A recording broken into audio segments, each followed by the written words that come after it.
Oath or affirmation. Announcements by the President. Honourable Senators, I have granted leave of absence to Senator the Honourable Dennis Moses and Senator Hazel Thompson IE, both of whom are out of the country. Honourable Senators, I have received the following correspondence from the Office of the President. The Constitution of the Republic of Trinidad and Tobago. To Mr. Foster Cummings. Whereas by the provisions of Section 43(2)(e) of the Constitution of the Republic of Trinidad and Tobago, the President, in exercise of the power vested in her and acting in accordance with the advice of the Prime Minister, is empowered to declare the seat of a senator to be vacant. Now, therefore, I, Paula May Weeks, President as aforesaid, acting in accordance with the advice of the Prime Minister, in exercise of the power vested in me by the said Section 43(2)(e) of the Constitution of the Republic of Trinidad and Tobago, do hereby declare the seat of Hugh Foster Cummings to be vacant with effect from the 21st of July 2019.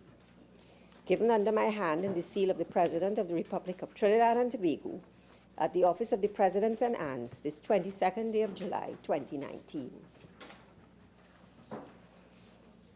Appointment of a Senator by Her Excellency Paula May Weeks, ORTT, President of the Republic of Trinidad and Tobago and Commander-in-Chief of the Armed Forces. To Ms. Donna Cox, in exercise of the power vested in me by Section 42(a) of the Constitution of the Republic of Trinidad and Tobago, and in accordance with the advice of the Prime Minister, I, Paula May Weeks, President as aforesaid, do hereby appoint you, Donna Cox, a Senator with effect from the 21st of July 2019.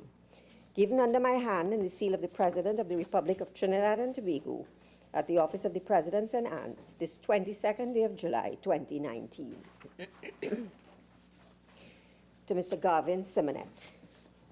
Whereas by the provisions of Section 43(2)(e) of the Constitution of the Republic of Trinidad and Tobago, the acting President, in exercise of the power vested in her and acting in accordance with the advice of the Prime Minister, is empowered to declare the seat of a senator to be vacant. Now, therefore, I, Christine Kangaloo, acting President as aforesaid, acting in accordance with the advice of the Prime Minister, in exercise of the power vested in me by the said Section 43(2)(e) of the Constitution of the Republic of Trinidad and Tobago, do hereby declare the seat of Hugh Garvin Simonet to be vacated with effect from the 14th of August 2019.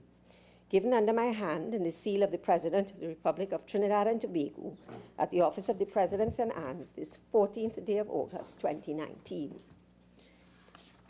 Appointment of a Senator. To Mr. Foster Cummings. In exercise of the power vested in me by Section 42(a) of the Constitution of the Republic of Trinidad and Tobago, and acting in accordance with the advice of the Prime Minister, I, Christine Kangaloo, acting President as aforesaid, do hereby appoint you, Foster Cummings, a Senator with effect from the 14th of August 2019. Given under my hand and the seal of the President of the Republic of Trinidad and Tobago at the Office of the President St. Anne's this 14th day of August 2019. To Mr. Ndale Young. Whereas Senator the Honourable Dennis Moses is incapable of performing his duties as a senator by reason of his absence from Trinidad and Tobago. Now, therefore, I, Paula May Weeks, President as aforesaid, acting in accordance with the advice of the Prime Minister, in exercise of the power vested in me by Section 44(1)(a) and Section 44(4)(a) of the Constitution of the Republic of Trinidad and Tobago, do hereby appoint you, Ndale Young, to be a member of the Senate temporarily with effect from the 11th of September 2019 and continuing during the absence from Trinidad and Tobago of the said Senator the Honourable Dennis Moses, given under my hand and the seal of the President of the Republic of Trinidad and Tobago at the Office of the President St. Anne's this 11th day of September 2019. To Ms. Shervan Eiffel, whereas Senator Hazel Thompson IE is incapable of performing her duties as a senator by reason of her absence from Trinidad and Tobago. Now, therefore, I, Paula May Weeks, President as aforesaid, in exercise of the power vested in me by Section 44(1)(a) and Section 44(4)(c) of the Constitution of the Republic of Trinidad and Tobago, do hereby appoint you, Ms. Shervan Eiffel, to be temporarily a member of the Senate with effect from the 11th of September 2019 and continuing during the absence from Trinidad and Tobago of the said Senator Hazel Thompson, I.E. Given under my hand and the seal of the President of the Republic of Trinidad and Tobago at the office of the President St. Anne's this 10th day of September 2019.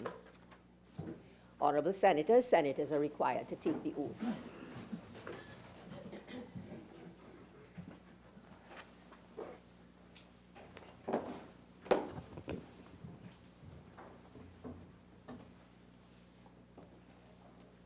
I, Donna Cox, having been appointed a Member of Parliament, do solemnly affirm that I will bear true faith and allegiance to Trinidad and Tobago, will uphold the Constitution and the law, and will conscientiously and impartially discharge the responsibilities to the people of Trinidad and Tobago upon which I am about to enter.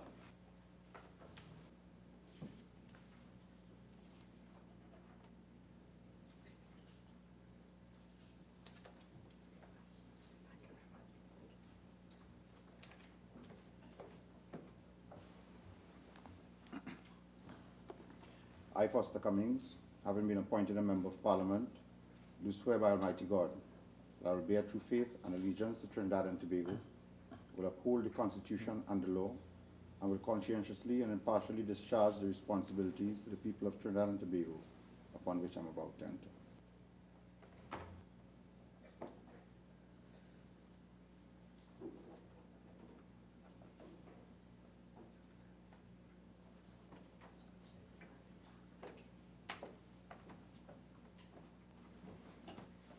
I, Ndala Young, having been appointed a Member of Parliament, do solemnly affirm that I will bear true faith and allegiance to Trinidad and Tobago, will uphold the Constitution and the law, and will conscientiously and impartially discharge the responsibilities of the people of Trinidad and Tobago, upon which I am about to enter.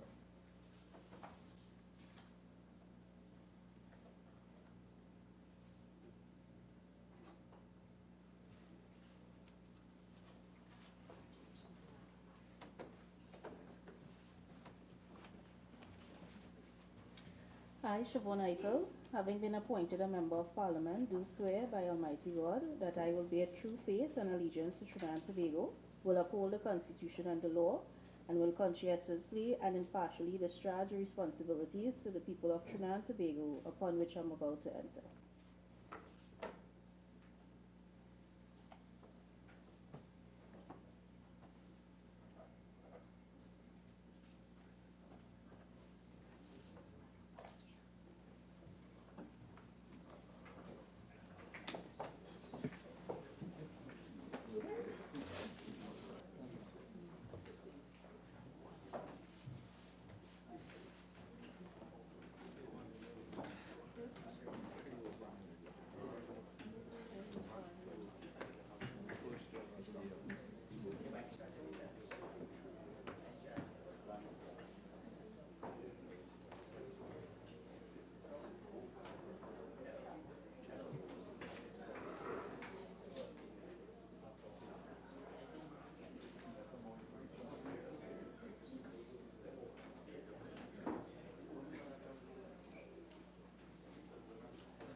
Bills brought from the House of Representatives, petitions, papers. Minister in the Ministry of Finance. Madam President. Madam President, may I take this opportunity to welcome back my colleagues and members of staff of the Senate, and I hope that at least some of us enjoyed a vacation during the last couple of months. Madam President, I have the honor to lay on the table the following papers as listed on the order paper in the name of the Minister of Finance. The Consolidated Annual Audited Financial Statements of Trinidad and Tobago National Petroleum Marketing Company Limited and its subsidiaries for the financial year ended March 31st, 2018. The Annual Audited Financial Statements of the Deposit Insurance Corporation for the years ended September 30, 2017 and 2018. The Annual Audited Financial Statements of Trinidad Nitrogen Company Limited for the financial year ended December 31st, 2018. The report of the Auditor General of the Republic of Trinidad and Tobago on the financial statements of the National Agricultural Marketing and Development Corporation for the years ended September 30, 2012, 2013, 2014, and 2015. The reports of the Auditor General of the Republic of Trinidad and Tobago on the financial statements of the National Institute of Higher Education, Research, Science and Technology for the years ended December 31, 2012, and 2013. The report of the Auditor General of the Republic of Trinidad and Tobago on the financial statements of the Fair Trading Commission for the year ended September 30, 2018. The report of the Auditor General of the Republic of Trinidad and Tobago on the financial statements of the Environmental Management Authority, Environmental Trust Fund for the years ended September 30, 2013, 2014, 2015, 2016, 2017, and 2018. The report of the Auditor General of the Republic of Trinidad and Tobago on the financial statements of the Public Transport Service Corporation for the years ended September 30, 2013, and 2014. The report of the Auditor General of the Republic of Trinidad and Tobago on the financial statements of the Regulated Industries Commission for the year ended December 31st, 2015. The annual report of Taurus Services Limited for the financial year 2018. The annual audited financial statements of Clico Investment Fund for the financial year ended December 31, 2018. The annual audited financial statements of the East Port of Spain Development Company Limited for the financial year ended September 30, 2013. The consolidated audited financial statements of the National Gas Company of Trinidad and Tobago Limited for the financial year ended December 31st, 2018. The report of the Central Bank of Trinidad and Tobago on insurance and pensions for the year ended December 31, 2017. The ministerial response of the Ministry of Finance to the 19th report of the Public Accounts Enterprises Committee on the examination of the audited financial statements of the Cocoa Development Company of Trinidad and Tobago Limited for the years ended September 30, 2014 to 2016. The ministerial response of the Ministry of Finance to the 21st report of the Public Accounts Enterprises Committee on the examination of the audited financial statements of the Trinidad and Tobago Free Zones Company Limited for the years ended September 30, 2012 to 2017. The ministerial response of the Ministry of Finance to the 17th report of the Public Accounts Enterprises Committee on the examination of the audited accounts, balance sheet, and other financial statements of the Export Centres Company Limited for the financial years 2008 to 2011. The ministerial response of the Ministry of Finance to the 18th report of the Public Accounts Enterprises Committee on the examination of the audited financial statements of Carney 1975 Limited for the years ended June 30, 2010 to 2018. The response of the Office of Procurement Regulation to the 6th report of the Joint Select Committee on Finance and Legal Affairs on an inquiry into the implementation of the new public procurement system. the annual report and consolidated financial statements of accounts of the Central Bank of Trinidad and Tobago for the year ended September 30, 2018, and finally, the annual administrative report of the Trinidad and Tobago International Financial Center Management Company Limited for the year ended September 30, 2018. Thank you, Madam President. Minister of Labour and Small Enterprise Development. Thank you, Madam President. I have the honor to present the annual report of the Industrial Court of Trinidad and Tobago for the fiscal year 2016 to 2017, and the ministerial response of the Ministry of Labour and Small Enterprise Development to the 12th report of the Joint Select Committee on Local Authorities, Service Commissions, and Statutory Authorities, including the THA, on an inquiry into occupational safety and health compliance within the public service. Thank you, Madam President. Minister of Works and Transport. Thank you, Madam President. Madam President, I have the honor to lay on the table the following papers as listed on the order paper in my name. The annual administrative report of the Ministry of Works and Infrastructure, formally for the year 2013. The ministerial response of the Ministry of Works and Transport to the 7th report of the Joint Select Committee on Land and Physical Infrastructure on an inquiry into the Public Transport Service Corporation with specific focus on the public bus service and maintenance of buses. And the ministerial response of the Ministry of Works and Transport to the 24th report of the Public Accounts Committee on an examination of the audited financial statements of the Port Authority of Trinidad and Tobago for the financial year 2008 to 2011. I thank you. Minister of Agriculture, Land and Fisheries. Madam President, I have the honor to lay on the table the following paper is listed on the order paper in my name. The ministerial response of the Ministry of Agriculture, Land and Fisheries to the 19th report of the Public Accounts Enterprises Committee on the examination of the audited financial statements of the Cocoa Development Company of Trinidad and Tobago Limited for the years ended September 30th, 2014 to 2016. Thank you. Minister of Trade and Industry. Thank you, Madam President. Madam President, I have the honor to lay on the table the following papers as listed on the order paper in my name. The annual administrative reports of the Bet and Levy Board for the period July 1st, 2016 to June 30th, 2017 and 2018. The annual administrative reports of the Evolving Technologies and Enterprise Development Company Limited, ETEC, for the years 2016 and 2017. The annual administrative report of the Trinidad and Tobago Creative Industries Limited for the year ended September 30th, 2015.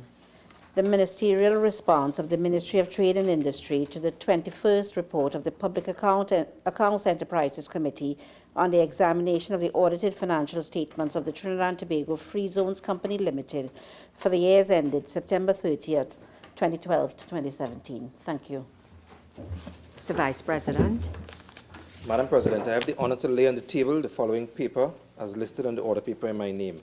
The 41st Annual Report of the Ombudsman for the year 2018. Minister of Public Administration. Madam President, I have the honor to lay on the table the following paper as listed on the order paper in my name. The annual report of the National Information and Communication Technology Company Limited, IGOV, for the fiscal year ended 2017-2018. Thank you, Madam President. Minister of Public Utilities. Madam President, I have the honor to lay on the table the following paper as listed on the order paper in my name. The annual administrative report of the National Maintenance, Training and Security Company Limited for year ended December 31st, 2016. Leader of Government Business. Thank you very much, Madam President. Madam President, I have the honor to lay on the table the following papers as listed on the order paper in the names of the Minister of National Security, Minister of Planning and Development, Minister of Community Development, Culture and the Arts, Minister of Social Development and Family Services, Minister of Education, Attorney General, and the Minister of Health, and in my own name. The annual report of the Strategic Services Agency, Ministry of National Security, for the year 2018. the annual report of the Criminal Injuries Compensation Board for the period 2016 to 2017. The administrative report of the Ministry of Planning and Sustainable Development for the period October 12th to September 2013. October 2012 to September 2013. The ministerial response of the Ministry of Planning and Development to the 6th report of the Joint Select Committee on Land and Physical Infrastructure on an inquiry into the establishment of systems for the maintenance of drainage and roadways. The annual report of the Environmental Management Authority for the years 2013, 2014, and 2015. The ministerial response of the Ministry of Planning and Development to the 5th report of the Joint Select Committee on Finance and Legal Affairs on a critical assessment of the waste management policies and initiatives of the state, with special focus on solid waste. The annual administrative report of the Ministry of Community Development, Culture and the Arts for fiscal year 2015-2016. The ministerial response of the Ministry of Community Development, Culture and the Arts to the 17th report of the Public Accounts Enterprises Committee on the examination of the audited accounts, balance, and other financial statements of the Export Centers Company Limited for the financial year 2008 to 2011. The ministerial response of the Ministry of Social Development and Family Services to the 7th report of the Joint Select Committee on Land and Physical Infrastructure on an inquiry into the Public Transport Service Corporation with specific focus on the public bus service and maintenance of buses. The annual administrative report of the National Institute of Higher Education, Research, Science and Technology for the fiscal year 2015-2016. The annual administrative report of the Youth Training and Employment Partnership Program for fiscal year 2015-2016. The ministerial response of the Ministry of Education to the 7th report of the Joint Select Committee on Land and Physical Infrastructure on an inquiry into the Public Transport Service Corporation with specific focus on public bus service and maintenance of buses. The annual administrative report of the University of Trinidad and Tobago for fiscal year 2016-2017. The annual administrative report of the National Energy Skills Center for fiscal year 2015-2016. The Civil Proceedings Amendment Rules 2019. The Criminal Procedure Amendment Rules 2019. The Criminal Procedure Amendment Number 2 Rules 2019. The Maintenance Amendment Rules 2019. The ministerial response of the Ministry of Health to the 10th report of the Joint Select Committee on Social Services and Public Administration on an inquiry into the potential benefits of traditional, complementary, and alternative medicine in the treatment of non-communicable diseases affecting the Trinidad and Tobago population. And finally, Madam President, the ministerial response of the Ministry of Energy and Energy Industries to the 10th report of the Joint Select Committee on State Enterprises on an inquiry into the operations of Lake Asphalt of Trinidad and Tobago, 1978 Limited, and to determine its effectiveness at fulfilling its mandate. I thank you. Reports from committees. Minister of Agriculture, Land and Fisheries. Madam President, I have the honor to present the following report as listed on the order paper in my name. The 3rd interim report of the Joint Select Committee, 4th session 2018-2019, 11th Parliament, appointed to consider and report on the Cybercrime Bill 2017 in the 4th session, 11th Parliament. Thank you. The Ministry of Finance. President, I have the honor to present the following report as listed on the order paper in my name. The 2nd interim report of the Joint Select Committee, 4th session, 2018-2019, 11th Parliament, appointed to consider and report on the Gambling, Gaming and Betting Control Bill 2016 in the 4th session, 11th Parliament. Thank you, Madam President. Senator Mark. Yes, thank you. Madam President, I have the honor to present the following report as listed on the order paper in my name. The 17th report of the Public Administration and Appropriations Committee, 4th session, 2018-2019, 11th Parliament, on an examination into the expenditure and internal controls of the East Port of Spain Development Company Limited. Minister of Rural Development and Local Government. Thank you very much, Madam President. Madam President, I have the honor to present the following reports as listed on the order paper in my name. The 11th report of the Joint Select Committee on Human Rights, Equality and Diversity, 4th session 2018 to 2019. 11th Parliament on the follow-up inquiry into the status of the implementation of the recommendations of the 3rd report of the Joint Select Committee on Human Rights, Equality and Diversity into the treatment of child offenders. The 12th report of the Joint Select Committee on Human Rights, Equality and Diversity, 4th session 2018 to 2019. 11th Parliament on the sexual exploitation of children in Trinidad and Tobago, with specific focus on child prostitution and child pornography. Thank you, Madam President. Urgent questions?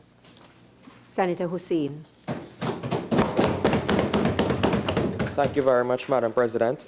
Madam President, in light of reports yesterday that there has been theft of material and other illicit activities at the new St. Joseph Secondary School, can the Minister indicate what is being done to properly secure the site? Agriculture, Land and Fisheries. Madam President, based on these reports which have been received by the Ministry of Education, in relation to the existing school site, the Ministry has taken 3 steps. One is to increase the number of security officers available at the school round the clock. 2, the Ministry has taken steps to have the perimeter fence fortified because of breaches in that fence.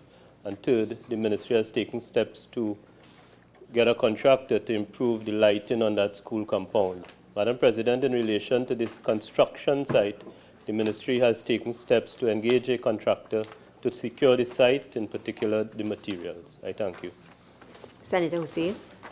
Madam President, can the Minister explain why, after 2015, 96% of the school has been completed, but yet today the school remains a construction site? Question does not arise. Next question. Madam President, yes. Can the Minister indicate an approximate cost for the measures outlined to be taken by the government? Minister.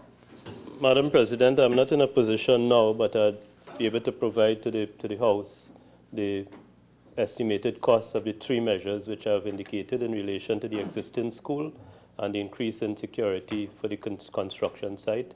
And the Ministry of Education will provide that in writing. Thank you.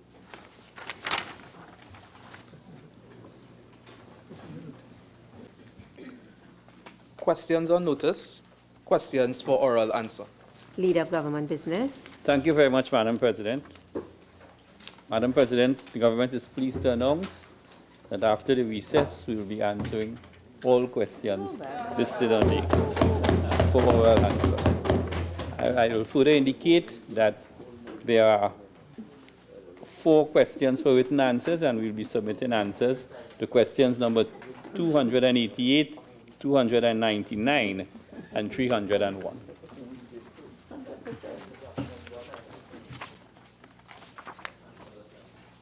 Senator Mark. Thank you, Madam President. Question number 202 to the Attorney General. Attorney General. Thank you, Madam President. Madam President, the question as posed by my learned colleague, Senator Mark, is based on a false premise and is entirely wrong. Judges are not employed by month-to-month arrangements, as suggested by Senator Mark. In fact, Madam President, judges of the Industrial Court are appointed in accordance with Sections 4 and 5 of the Industrial Relations Act, Chapter 8801. Judges are appointed by the President of Trinidad and Tobago, and they hold office for periods not less than 3 years or more than 5 years, as specified in their respective instruments. Where a judge's term of office has expired, Section 4(9) of the Industrial Relations Act provides that a judge may continue in office for such period after the end of his term as may be necessary to enable him or her to deliver judgment or to do any other thing in relation to proceedings that were commenced before the term of their office expired, with the permission of the President of Trinidad and Tobago, acting in accordance with the advice of the President of the Court. In those circumstances, I can say that currently there are 4 judges operating on a continuation in office basis, ranging from 3 to 6 months. These judges are eligible for reappointment under Section 5 of the Industrial Relations Act, and their continuation in office is, of course, completely vires and lawful, and, of course, in accordance with Section 49 of the Parent Law. Senator Mark. Madam President, can the Honorable Attorney General indicate whether these 4 judges, in accordance with the law and being entitled to or eligible for reappointment, can the Attorney General advise us, Honorable Senate, whether these judges will be appointed on a full-time basis, meaning for the next 3 years, having expired, having completed their 3 to 6 months period of contractual obligations? Senator Mark, I won't allow that question based on the response of the Attorney General. Another question? Can I ask the Attorney General whether the government intends to take action to address the issue of tenure of security of industrial court judges? Attorney General. If my friend is referring to security of tenure, I can in fact say that the law is a wholesome piece of law and has stood the test of time. The security of tenure is defined under the Industrial Relations Act and has been well entrenched and subject to even Privy Council appeal, is known for all and sundry. Senator Mark has served in successive governments himself, never once had the inclination to be an advocate for an amendment to the law, as to what I'm not quite sure on this occasion. But the Privy Council has certainly spoken in relation to security of tenure. The tenure is secured by virtue of the appointments as conducted by the JLSC in the first instance for certain officers, and by the Cabinet acting through the President in certain other circumstances where the tenure is described either as a 3-year contract or up to 5 years. Madam President, as a superior court of record, can the Attorney General indicate whether it is the intention of the government to remove that power from the Cabinet and place that power in the hands of the JLSC? The power of the JLSC is entrenched in the law as it relates to the President, and Madam President, the Honourable Senator ought to know that. He's a long-standing member of this Parliament and several committees. It seems that my friend has forgotten all of the law that he's been exposed to in the many, many years that he's been in the Parliament. With respect to appointments that are done by the President acting on the advice, essentially, or instruction of the Cabinet, that has been well tested, again, up to Privy Council level. So I am not going to join Senator Mark in this frolic that he's on, of raising an issue that does not exist in Trinidad and Tobago. Senator Mark.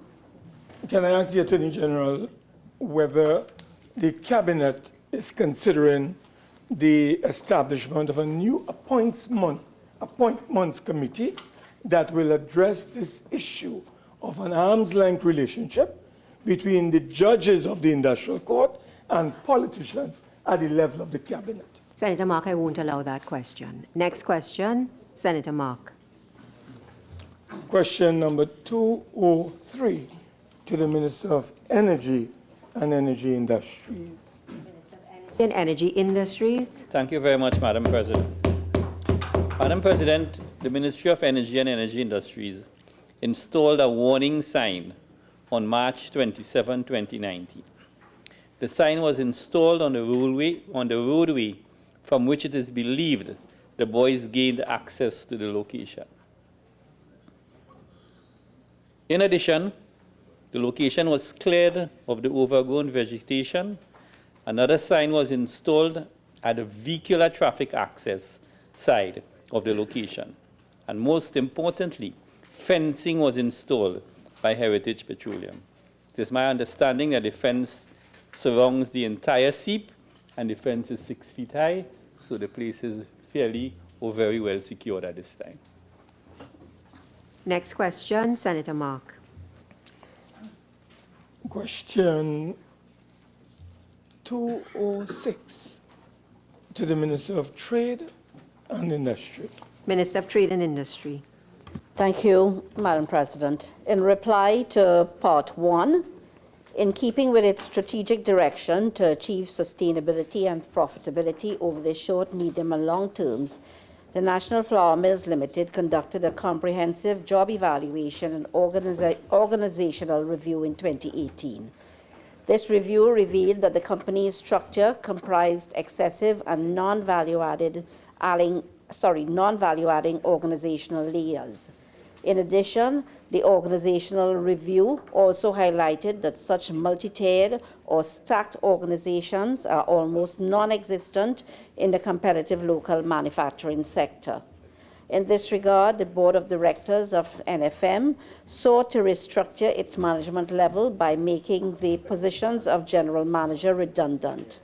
This course of action was adopted with a view to reducing bureaucracy to better allow the company being more efficient and market-driven, providing for faster decision-making, shorter communication paths, and an improved customer service culture. The answer to Part 2. National Flour Mills has no plans for any similar redundancies in the short term. To Part 3.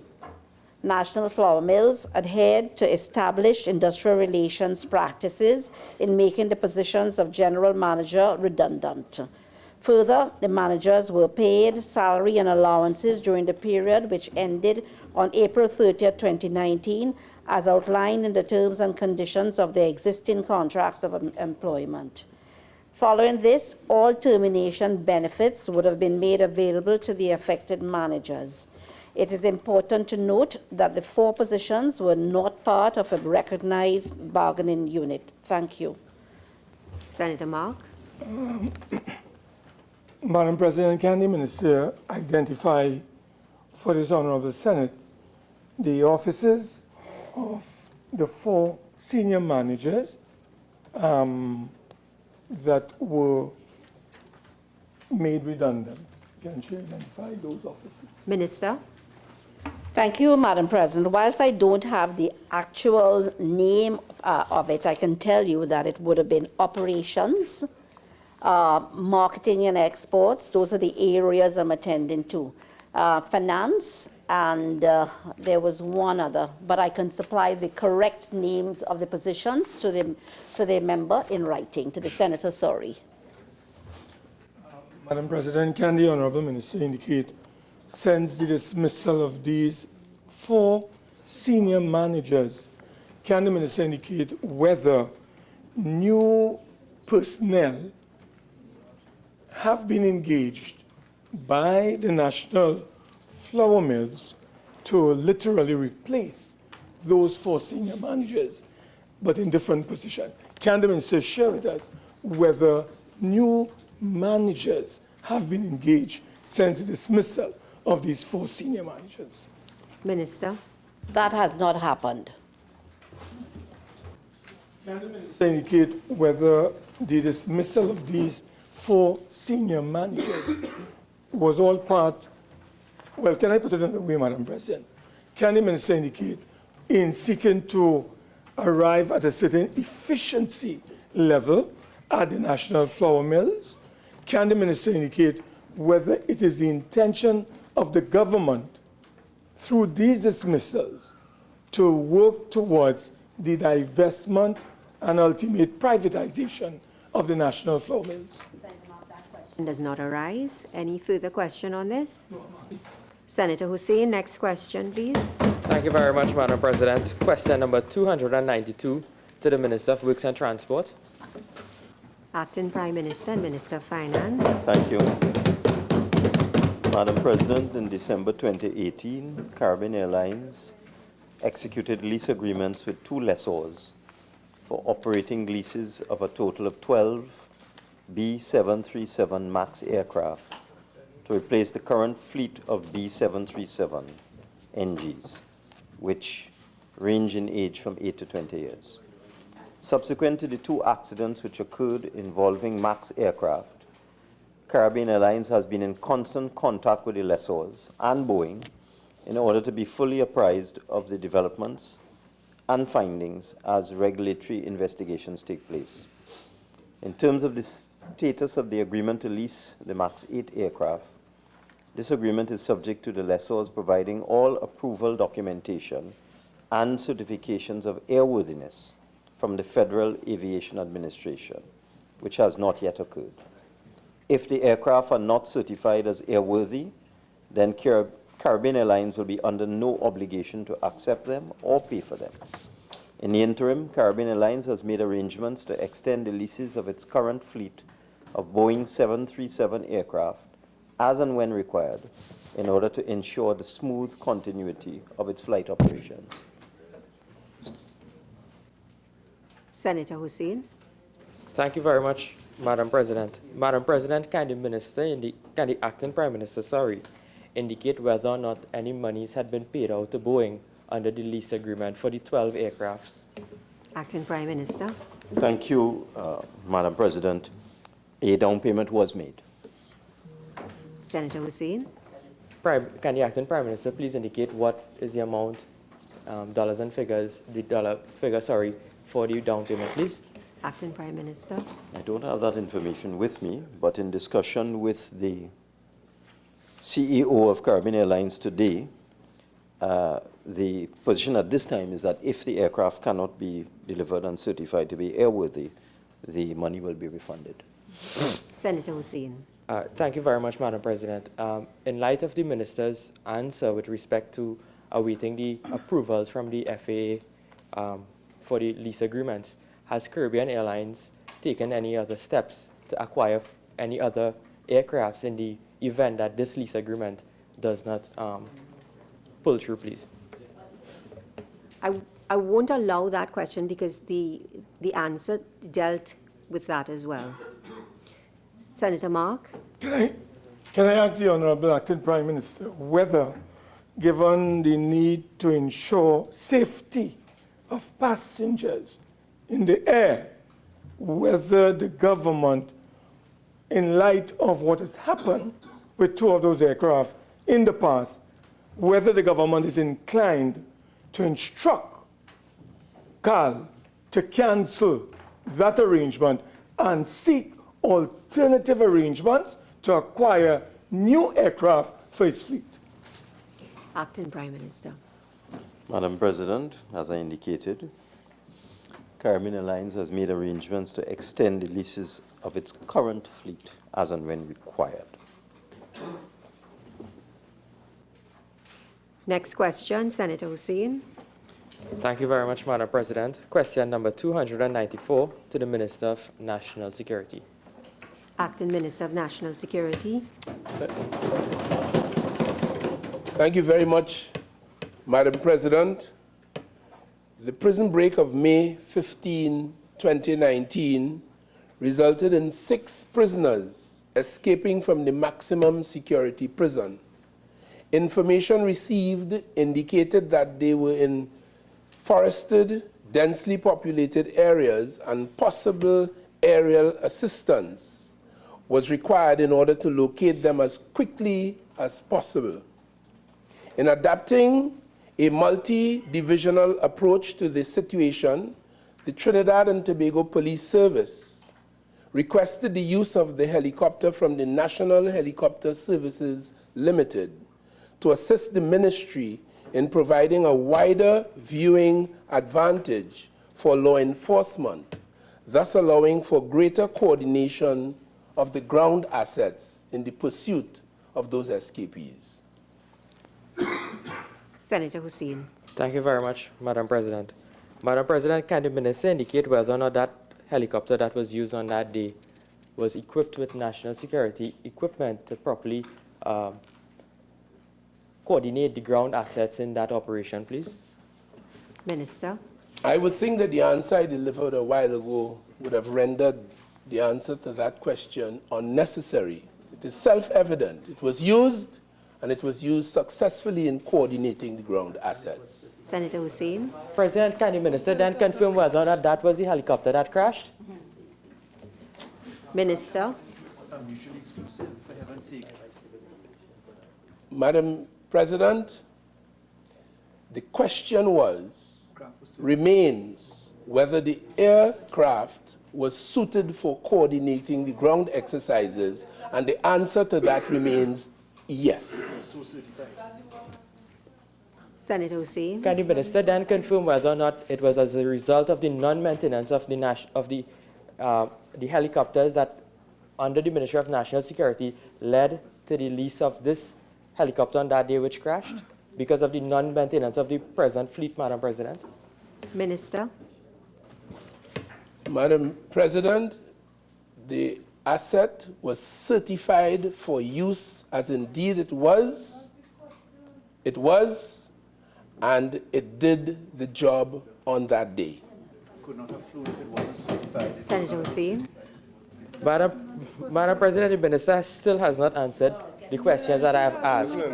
But Madam President, can the minister indicate why an unsuitable aircraft was used in that operation that crashed on the day in which the prison break incident took place? Hussain, I will not allow that question. Next question, Senator Hussain. Question number 295 to the Minister of Finance. Acting Prime Minister, Minister of Finance. Madam President, the following documents were provided to the International Monetary Fund to update Trinidad and Tobago's position in the World Economic Outlook. The Central Statistical Office tables on nominal and real GDP, including 2018 projections. The CSO's analysis of the 2018 GDP. Crude oil production for the months January and February of 2019. Updated estimates for crude oil and condensates and natural gas production and utilization. 2018 monthly bulletin from the Ministry of Energy and Energy Industries. Natural gas production forecast for 2019. Provisional quarterly nominal and real GDP data from the CSO for the period 2012 to the third quarter 2018. Petrochemical production and prices for 2017 to 2018. And a news link to increase gas production, an article from the Minister of Energy and Energy Industries relating to increased gas production. Senator Obika. Thank you, Madam President. To the Acting Prime Minister, can the Honourable Minister indicate whether there were any objections by the IMF to this submission? That question does not arise. Senator Obika. Can the Honourable Minister indicate whether the IMF changed its position post the submission from the Ministry of Finance? Senator Obika, that question does not arise in relation, if one reads the question that was posed. Senator Hussain. Madam President, can the Acting Prime Minister indicate why this data was not first submitted to the IMF, that subsequently updated information had to be provided for them after the report has been made available to the public? That question does not arise based on the question posed and the answer given. Senator Mark. May I ask the Honourable Acting Prime Minister and Minister of Finance to share with the Senate whether he, as Minister of Finance, has taken a decision not to invite the International Monetary Fund to Trinidad and Tobago for its usual Article 4 consultation for 2019. Can I ask the Honourable Minister to share this with this Honourable House? Senator Mark, that question does not arise. It seems that I am reading a completely different question as on the order paper. Next question, Senator Hussain. Question number 298 to the Attorney General. Attorney General. Thank you, Madam President. Madam President, the legal fees incurred, the legal fees spent by the Ministry of the Attorney General in the period September 2015 to April 30th, 2019, represents an expenditure of 3 ministries effectively put together. the Ministry of the Attorney General, the Ministry of Legal Affairs, and the aspects of the Ministry of Justice, which were absorbed in September 2015. In that period, the cost of fees expended in the manner asked by the Honourable Senator is $237,539,793.66. Madam Speaker, included in that figure, there is approximately $140,544,281,000 that was, sorry, $140,544,281.74 that was spent on the office of the DPP. The balance of the money is being spent at the Attorney General's, Ministry of Legal Affairs, and the aspects of the Ministry of Justice. Madam President, it is material to note that the average expenditure for the Office of the Attorney General in the period 2015 to 2019 has been $44 million, whereas if one takes a comparison to that spent by the last administration for one ministry only, that is only the Office of the Attorney General, it was close to $106 million per annum, therefore representing a 45% reduction in costs, Madam Speaker. I should add that the entire figure left by the ministry of my predecessor, Attorney General, was $137,128,742.16. The money spent to date by the Office of the Attorney General has been spent in liquidating these arrears left by my predecessor, who had also spent $444,444,197.16 in the period of that tenure, in total aggregating a part of the $1.6 billion spent by my predecessor government in office, and in particular the Office of the Attorney General. So I'm very warmed to receive this question, which demonstrates very prudent expenditure on the part of this government, fractional expenditure at the Office of the Attorney General, now running 3 ministries as opposed to 1. Thank you.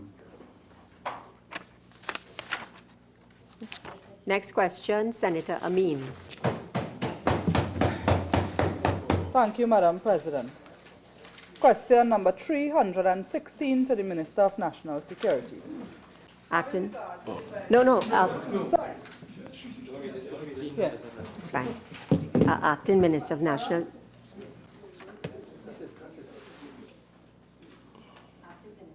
Security. Thank you very warmly, Madam President.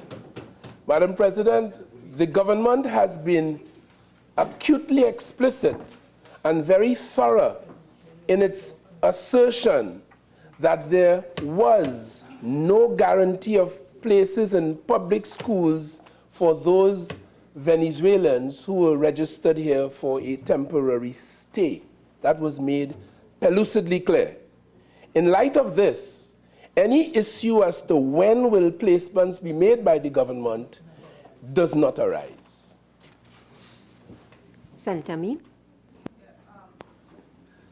Madam President, can the Minister indicate if any facilitation of education, apart from placing them in the Trinidad and Tobago public schools, any facilitation of education is planned for these children? Senator Amin, that question does not arise. Yeah. Next question, Senator Amin. Question number 317 to the Minister of Rural Development and Local Government. Minister of Rural Development and Local Government. Thank you very much, Madam President, for the opportunity to respond orally. Madam President, I wish to advise that with the proclamation of the Miscellaneous Provisions Local Government Reform Bill 2019, the municipal corporations under Section 351, Part D, shall be responsible for maintaining schools, and government-assisted schools within the municipality. Madam President, as is customary with any projects, programs of the Ministry of Finance, all requested all municipal corporations to add a line item to their 2019-2020 Development Program draft estimates of the expenditure for local government transformation initiatives, in which funding for school repairs will be allocated to the municipal corporation from fiscal 2019 to 2020. Madam President, this government is fully committed to fulfilling its promise of local government reform and intends to allocate additional resources in keeping with its local government policy and the sustainable development goals via its normal stream of revenue. Thank you. Senator Amin. Madam President, I appreciate the Minister's response with regards to future developments and local government reform and so on. But I am speaking more specifically to the present financial year, because this mandate was given to regional corporations sometime late last year. So the question is more for this financial year, what resources will be given to them, because they have been asked to maintain schools now. So, Minister. Madam President, it's normal for schools, because I have been at the helm of a corporation once, and it's normal for schools through the 14 corporations to assist with schools like plumbing, electrical, and so on. But according to the question, Madam President, it states specifically whether additional resources will be given to regional corporations in light of the mandate given to maintenance in schools. So based on that, I answer the question. So in the 2019-2020 fiscal year, funding will be made available. Well, we come into the financial conclusion of the year, Madam President, so we have to wait till we get into the budget is the 7th. Senator Ma? Okay. Senator Amin, any further questions? Yes? Yeah, Madam President, there's a follow-up question on question number 317. Madam President, let me be very clear. The Minister of Local Government would have held meetings with the regional corporations. Senator Amin, you need to have a seat. You need to pose a question, okay? Yes. Madam President, can I ask if any resources has been planned to be dispersed within the current financial year for this purpose? Minister. Madam President, resources have been allocated and from the corporations. Because as I said before, I mean, I have evidence here where schools were being repaired by the corporations in July, August refurbishment program. So they have money in the allocations for them to do electrical and plumbing repairs. But if you don't, well, Senator Amin, please allow the Minister to finish his response. If you want to raise something further, you'll have the opportunity. Minister, continue. That's it, Madam President. Sure. Senator Amin, anything further? Okay. Senator Mark. Yes, Honorable President, I'd like to invoke Standing Order 27, sub 16, as it relates to question number 276 for written answer, which has been languishing. Standing Order 2716 will be invoked in respect of question number 276.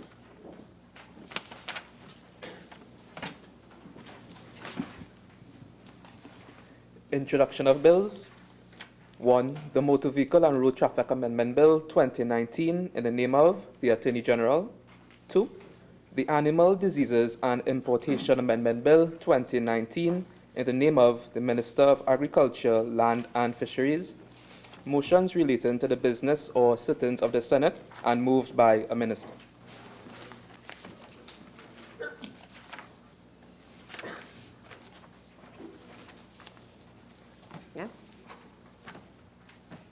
Yes. Leader of Government Business. Thank you very much, Madam President. Madam President, I beg to move the following motion. Be it resolved that this Senate agree to appoint Mr. Daniel Dukey in lieu of Mr. Gavin Simonet on the Joint Select Committee appointed to consider and report on the miscellaneous provisions Local Government Reform Bill 2019.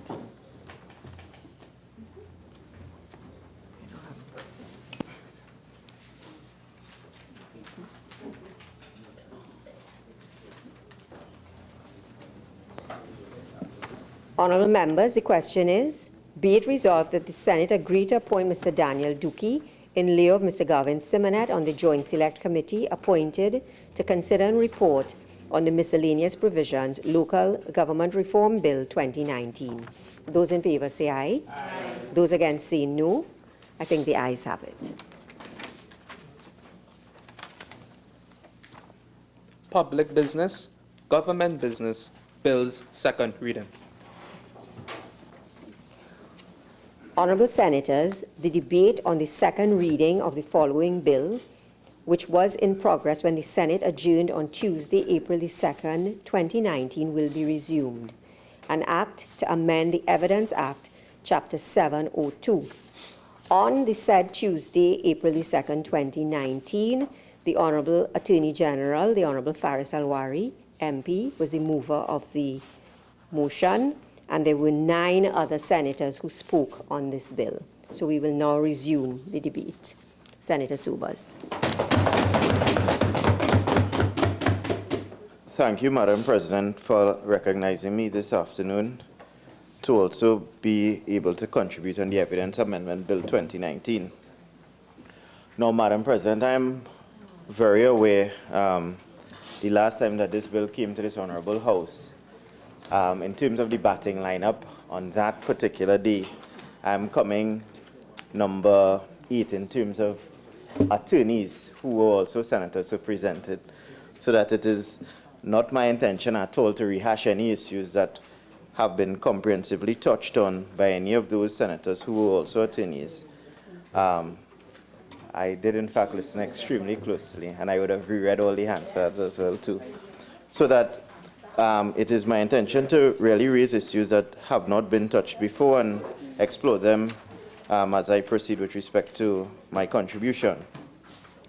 Madam President, in terms of the first time that I heard that the Evidence Amendment Bill was coming to the House, I honestly got extremely excited because I understand, based upon my quasi-practice as a criminal practitioner before the criminal bar, the importance of evidence in terms of police investigations and securing proper convictions, so that I am well aware how many matters fall down and are fractioned before the court based upon insufficient evidence coming before the court for judges and magistrates and jurors to decide upon. So that when I had a look at the Evidence Amendment Bill itself, I was really and truly expecting a particular prescription as it pertains to forensic science legislation within this country. And I was really and truly a bit disappointed with respect to what the bill contains. I know that on the last occasion, I think it would have been Honourable Senator Senior Counsel Choate as well indicated that what the bill really contains is a lot of processes as it pertains to interviews and oral admissions, identification, parades and procedures, as well as witness anonymity, special measures, and whatnot. And so, as it pertains to procedure, the bill mirrors what honourable senators would have also mentioned on the last occasion, issues regarding PACE, Police and Criminal Evidence Act in the UK, and also the police standing orders. I think it would have been on the last occasion, Senator Heath also indicated that it is a welcomed approach to try to legislate non-prescribed legislations for conventions and practices that occur in our daily society as it relates to the police standing orders.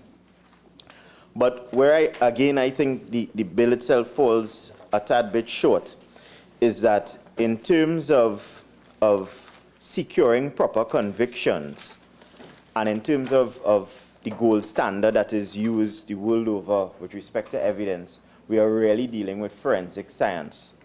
And the measures meted out in this particular piece of legislation as they pertain to identification parades and also interviews and oral admissions have been largely discredited and ruled over for their unreliability when the matters themselves actually come to court.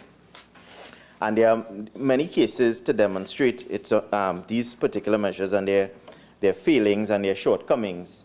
I think on the last occasion, many senators would have also discussed RV Turnbull and the directions given in Turnbull and the dicta coming out of Turnbull itself as it pertains to the unreliability of eyewitness evidence and testimony. So I will not get into that at all. I think it has been properly fleshed out in terms of contributions on the last occasion. But I wanted that to be the silhouette for my discussion further today, because I would really want the government to understand that in terms of moving forward, keeping convictions and police investigation at the forefront of their minds as an attempt to arrest the criminality and crime in this country, their mind should be squarely pointed to increasing forensic science, the studies behind forensic science within this country, and its use in securing proper convictions as a matter of evidence that would really glue together a tapestry of material that would come before the court. It is my humble opinion that that is the only way we as a society would really and truly be able to secure proper convictions when they come before the court. At the end of the day, there are certain things that are indisputable. And when we consider forensic science, we consider hair, DNA, skin, whatever the case may be, that is really and truly issues that are undisputable and could in fact secure proper convictions when matters come before the court. Now, when I looked at the bill as well, in particular, I looked at several clauses within the bill, and I will start at the beginning here with respect to Division 2. Now, at page 6 of the bill,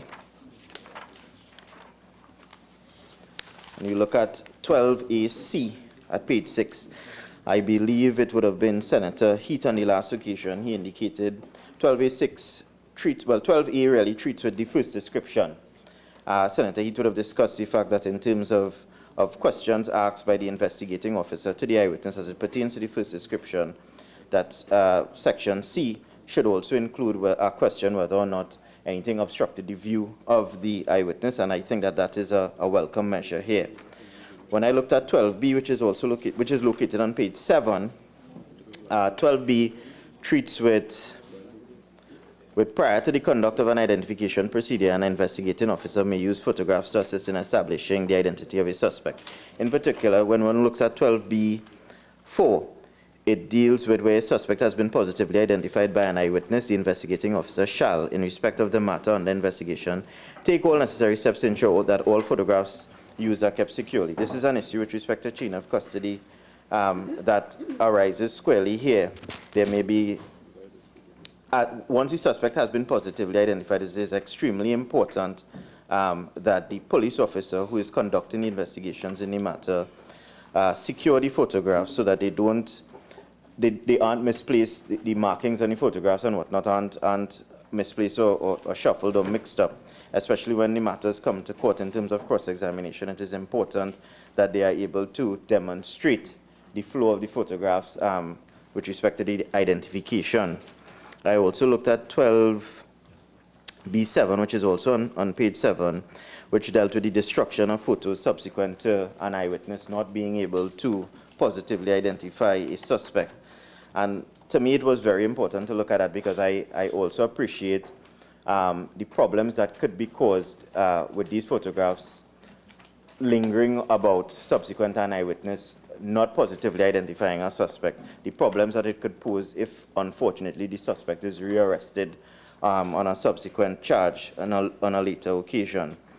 Those issues arise even when persons have been charged and officers have been tasked to destroy criminal records, the difficulties that could arise if a criminal record is not destroyed. It could pose an issue with respect to an individual securing future employment or even attaining bail at a subsequent occasion if he or she is in fact charged. I then turn to page 9 in treating with 12E1. I think Senator Heath also, this particular 12E1 dealt with the procedures to be utilized as it pertains to identification procedures, and the first procedure being video medium. I as well too had a difficulty with this being the very first procedure. I have a difficulty on the whole with respect to video medium being used in terms of identification. I will get into some of those issues later on when I actually delve into video medium itself. But I do in fact agree with Senator Heath that the video medium should not be the first port of call in terms of identification procedures. I then moved on further at page 10. I looked at 12F. And in terms of scrutinizing 12F, I looked at 12F in conjunction with 12F2 and 12G3. Now, when one reads 12F1, it states when identification procedure is to be conducted, the identification officer shall A, inform the suspect of 1, his right to legal representation, including legal representation under the Legal Aid and Advice Act. And then when one turns to page 11, and you look at 12F2, it says where the consent of the suspect is required to participate in an identification procedure, and the suspect has been informed of all his rights under subsection 1, the suspect shall be given the opportunity, and when you go to B, to obtain advice from his representative if practicable. And then when you look at 12G3, located on page 12, in particular, it says that for the purposes of subsection 1, a suspect shall be given at least 9 hours notice of the time and place at which the identification procedure is to be conducted. Now, when you marry these 3 sections together, basically what it says is that when a suspect has been detained, he is going to be advised of his right to retain counsel. It speaks to legal aid. Now, for the benefit of honorable members here and for the listening and viewing public, legal aid is not something that is instantaneous at all. The only form of representation from the Legal Aid and Advisory Authority that is generally met with some degree of urgency and in most occasions quite instantaneous would be under the duty counsel scheme. The duty counsel scheme was set up to treat with juvenile offenders who have been detained on suspicion of committing some type of criminal activity, and for adults who would have been detained suspected of murder. But as it pertains to individuals, adult individuals who've been detained suspecting of any other type of offense, they have to go through the normal channels to to get an attorney provided to them from the Legal Aid and Advisory Authority. That process in itself usually takes weeks. In some instances, it could take months, because an attorney could be appointed, they could return the brief, and so the cycle continues. So that when you are prescribing that you are giving the suspect the opportunity to attain an attorney through legal aid, that he is also allowed to seek legal advice at a further stage under 12F2. And then in terms of the notice period given for him, for the identification period to be conducted within 9 hours. But realistically speaking, when you juxtapose that with the amount of time it takes for an attorney to be assigned, it is virtually impossible for him to do all those things within this period of time prescribed under the legislation. And so it does not provide, in the interest of parity and fairness, it does not provide the suspect with ample time to get proper legal representation, at least that which can be afforded to him through the Legal Aid and Advisory Authority. So that in terms of the time limit here, 9 hours, I know that in terms of the standing orders, it is a bit more than 9 hours, but even in the standing orders, it still falls well below what is the accustomed situation with respect to getting legal aid counsel from the Legal Aid and Advisory Authority. And if we are prescribing here properly in a progressive manner, understanding the system itself, the time limit here should in fact be increased to possibly maybe even as much as 36 hours, or at least we consider making certain changes at the Legal Aid Advisory Board to have situations like this may be brought under the duty counsel scheme. I know that that could in fact be an expense, but it is something that we have to look at. I then looked at 12H1, which is located on page 14. So 12H1 deals with where a suspect involved in an identification procedure is unable to secure a representative for himself, pursuant to 12G 1 to 3, the identification officer shall be responsible for ensuring that a justice of the peace is present to witness the procedure. Now, this is what obtains normally in practice. A GP is usually called if it is, for whatever reason, the suspect does not have an attorney present because he cannot afford one. Legal aid is taking too long to provide an attorney. And none of the suspect's family, they've washed their hands of the entire situation and they've basically said, listen, he's on his own or she's on his own. So in situations like that, the identification proceeding officer, usually holding the rank of inspector or above, who has, nothing to do with the matter, he would usually call a justice of the peace. Now, my only issue here, and this is definitely not to pour scorn on justices of the peace on the whole, but the reality is that GPs, according to the Summary Courts Act, they are appointed and they usually operate within certain districts. And it is a fact that most of the GPs within a particular district, by their very nature in terms of their jobs, they have formed relationships with the police officers who operate within that district.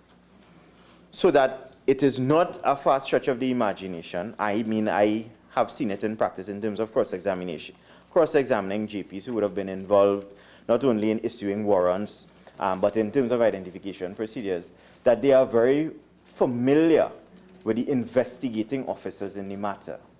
And in terms of again, being fair,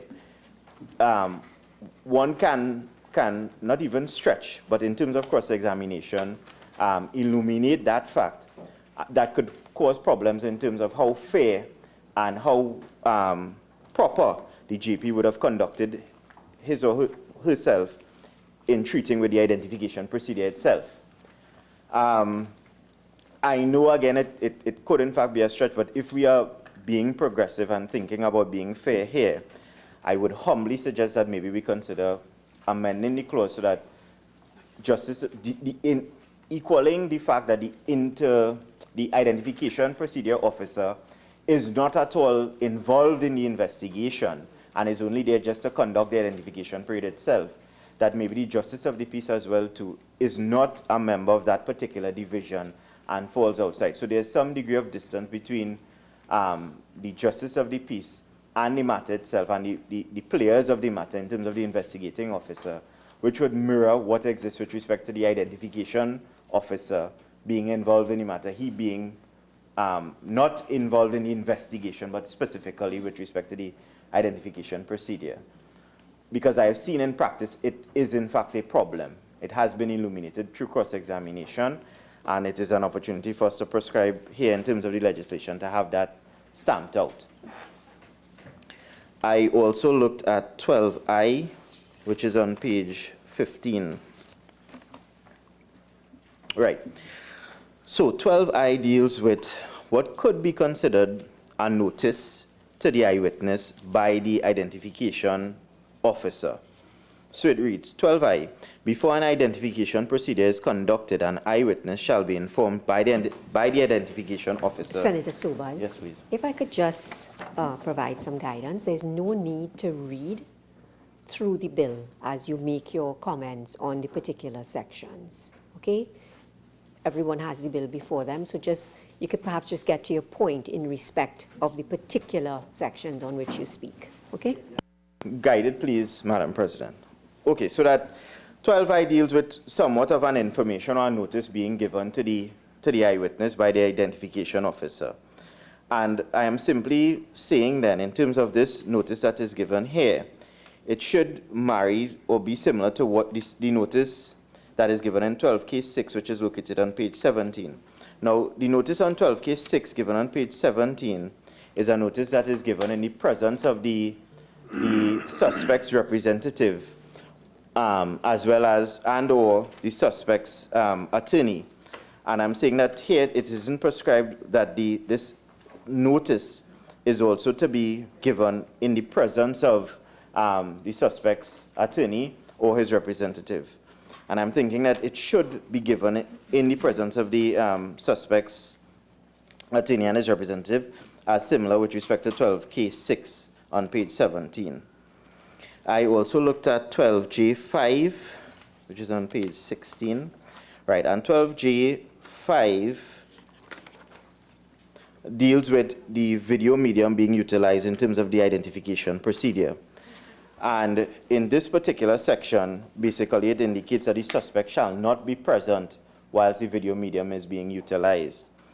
And the difficulty that I have with that is that when you look further down at 12K4, it allows for a representative or the suspect himself to object in a normal identification procedure if the other members of the parade do not fit the same age, race, ethnicity of the suspect himself.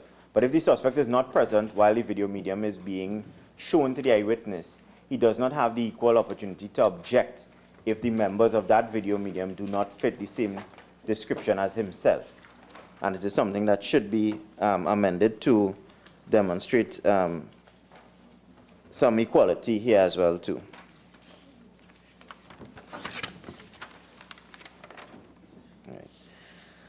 Right, so I looked at 12K1 as well too. I think Senator Hussain would have dealt with that with respect to the fact that the room in which the ID parade is conducted, it should always be a properly equipped room with the one-way mirror so that you don't have a situation where it's just a normal room. We don't know what could actually obtain in such a circumstance. I totally agree and endorse that. I looked at 12M, which is located on page 19. In particular 12M3. Right. Now, this is a serious issue that I have experienced as well too. So 12M3 or 12M on the whole deals with identification procedures in a public place. Now, what obtains here is that if for whatever reason, I think Senator, he touched on it on the last occasion, that most members who make up identification parade, it is very difficult to go out into the public to get persons who would fit a similar mold as your suspect. And the manner in which the police would have done it in the past, I don't know what obtains today, would be the use of drink or whatever the case is to get them there. Now, in terms of, so when that fails and individuals cannot be found to make up the identification parade, the police would usually go on to doing an identification procedure in a public place. So in San Fernando, I can tell you that it is usually done in a food court by Eden Center or even in Gulf City Mall. And what would happen is that the identification officer would accompany the witness and the lawyer, and they would go down to this food court or whatever the case is, and any suspect would come. He isn't handcuffed, but he's made to sit at this table where food is being, in the food court or whatever. But the real issue is that when the suspect is placed to sit in the food court, you would usually have about 5 or 6 constables now who would be standing around the table where the suspect is seated. Now, in most instances, I could dare say in all instances that I have been present, they don't wear police uniform. They will come sometimes in police fatigue, they will take off the t-shirt, they will have the cargo pants on.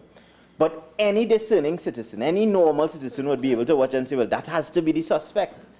Because they don't even attempt to be inconspicuous. They will tell you, well, listen, well, what you want us to do? We can't wait outside, next thing the man run away and escape. Having already spoken to the suspect, and he has assured that he wouldn't. But I'm saying the difficulty is that it is extremely, it makes no sense. As soon as the eyewitness is brought into the food court, they will say, yeah, that's the fella right there. Because you have these 5 officers standing around him, looking extremely serious and whatnot. And you know that they guarding this person seated there. And no matter how many times you try to protest to the identification officer, well, listen, this isn't fair. Maybe you could advise them to step back a bit or place them strategically at all the exits or something.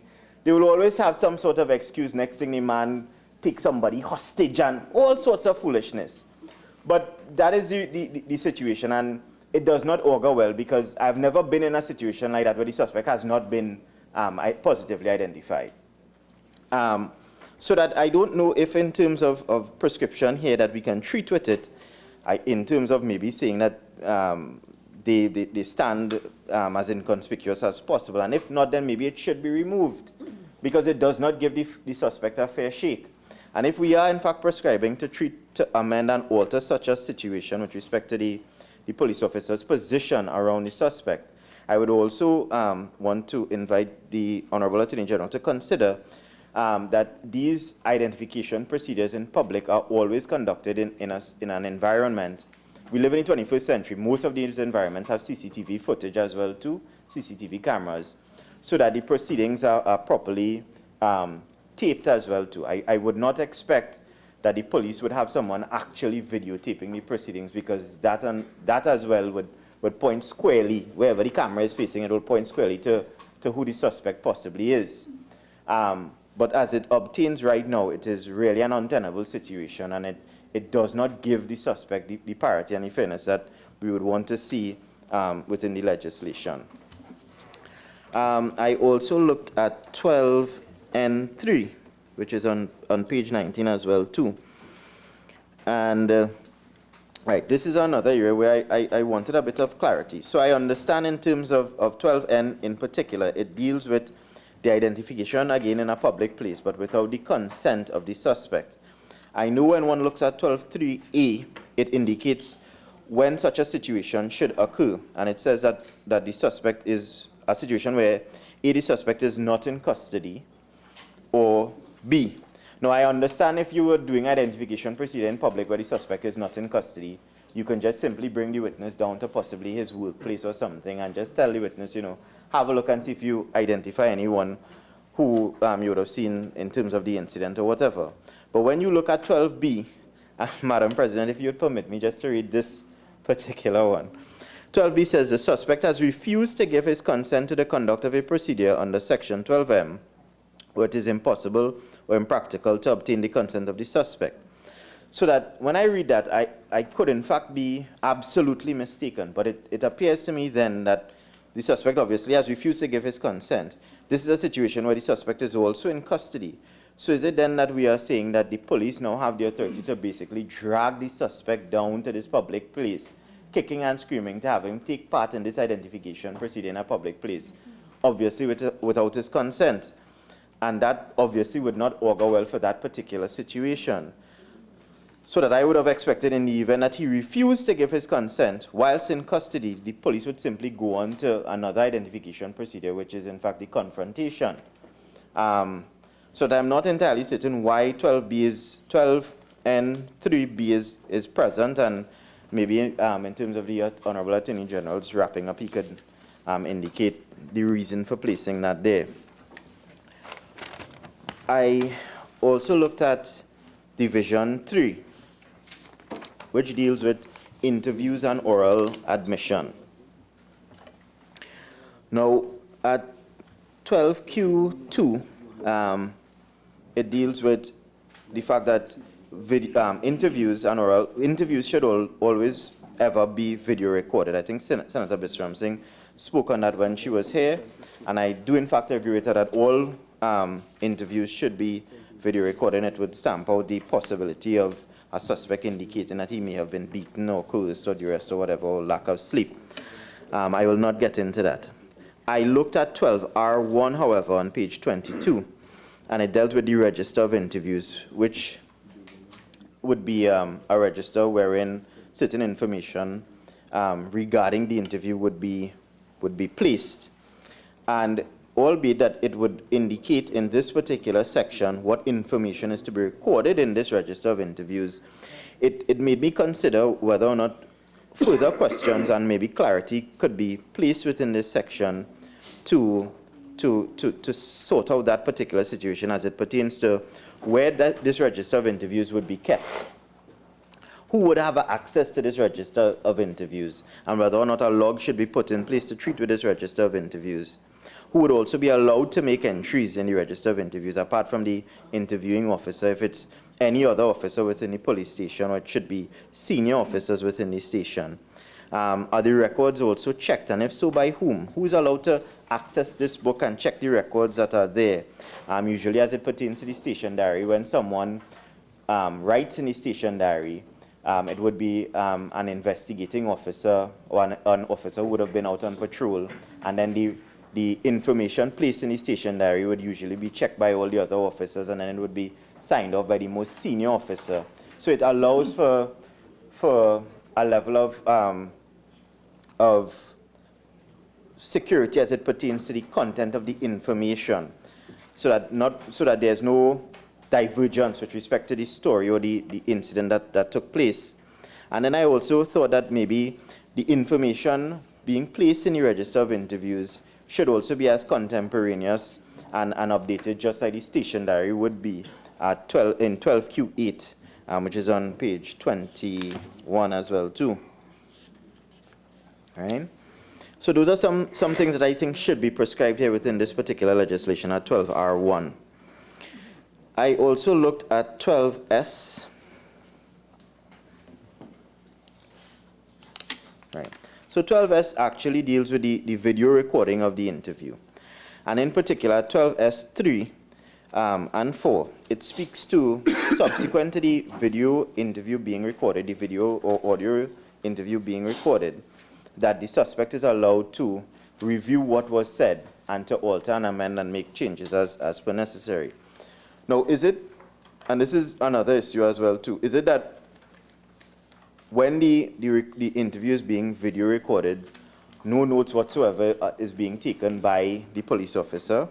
And is it that when the suspect is allowed to review, he's being allowed to review the video, he's being allowed to review the audio recording?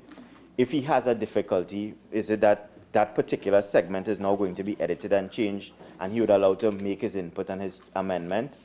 Is it that he's going to be given an opportunity to also test and check the audio of the recording itself? These are some of the concerns that I had to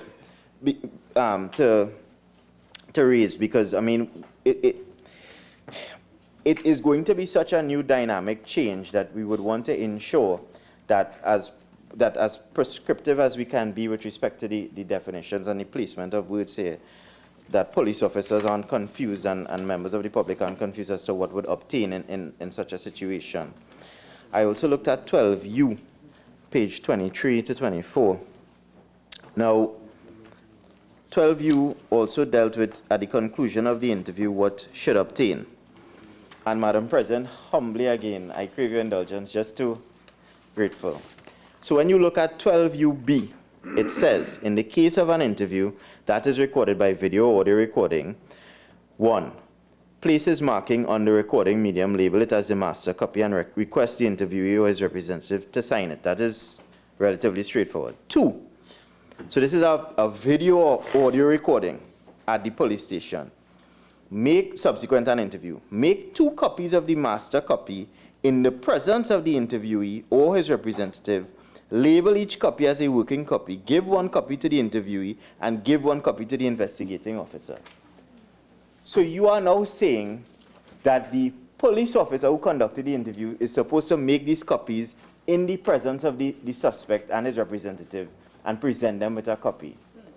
What infrastructural measures are in place for this to occur? How is the police officer in their presence going to make this copy and then give them a copy? What instruments are there for something like that to happen? And if it is that the recording cannot be copied at that point in time, when does the suspect or his representative have to come back to get the copy? And if it isn't given to them, what issues could arise at cross-examination with respect to the authenticity of this recording that they have been given? If they have to come back at a later date, is it that they are going to be shown the recording that they are going to be entrusted with, and that it must now match up with the recording of the master copy? It is easy for us to just write these things, but when you think about them logically and logistically, I don't know if we are ready for something like this. Do we have the money to put things like this in place? Because, yes, please. Honorable members and all of those who are in the chamber, I know that it takes us a little while to get back into the groove but the groove is that all cell phones are kept on silent. So please try and get into the groove from now, okay? Continue, Senator Sue. I do apologize. Madam President, if you would allow me, what time do I conclude at? If you take your full 40 minutes, you will finish at 13 minutes past 3. Okay. I am grateful, Madam President. That kind of rush. Right. So that logistically, this is something that we have to look at. Senator Hussain was also just commenting that at this stage, we are in problems with respect to even purchasing paper to print orders for the court. Yeah. So are we in a position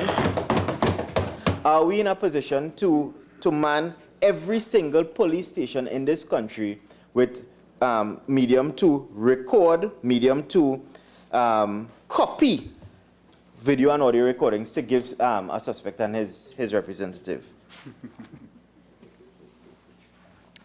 I also looked at 12V2, and this really and truly just dealt with the Commissioner of Police having to create a registry for master copies. This is also something infrastructurally I'm wondering whether or not we are in a position to. You are talking about a registry to keep thousands of interviews.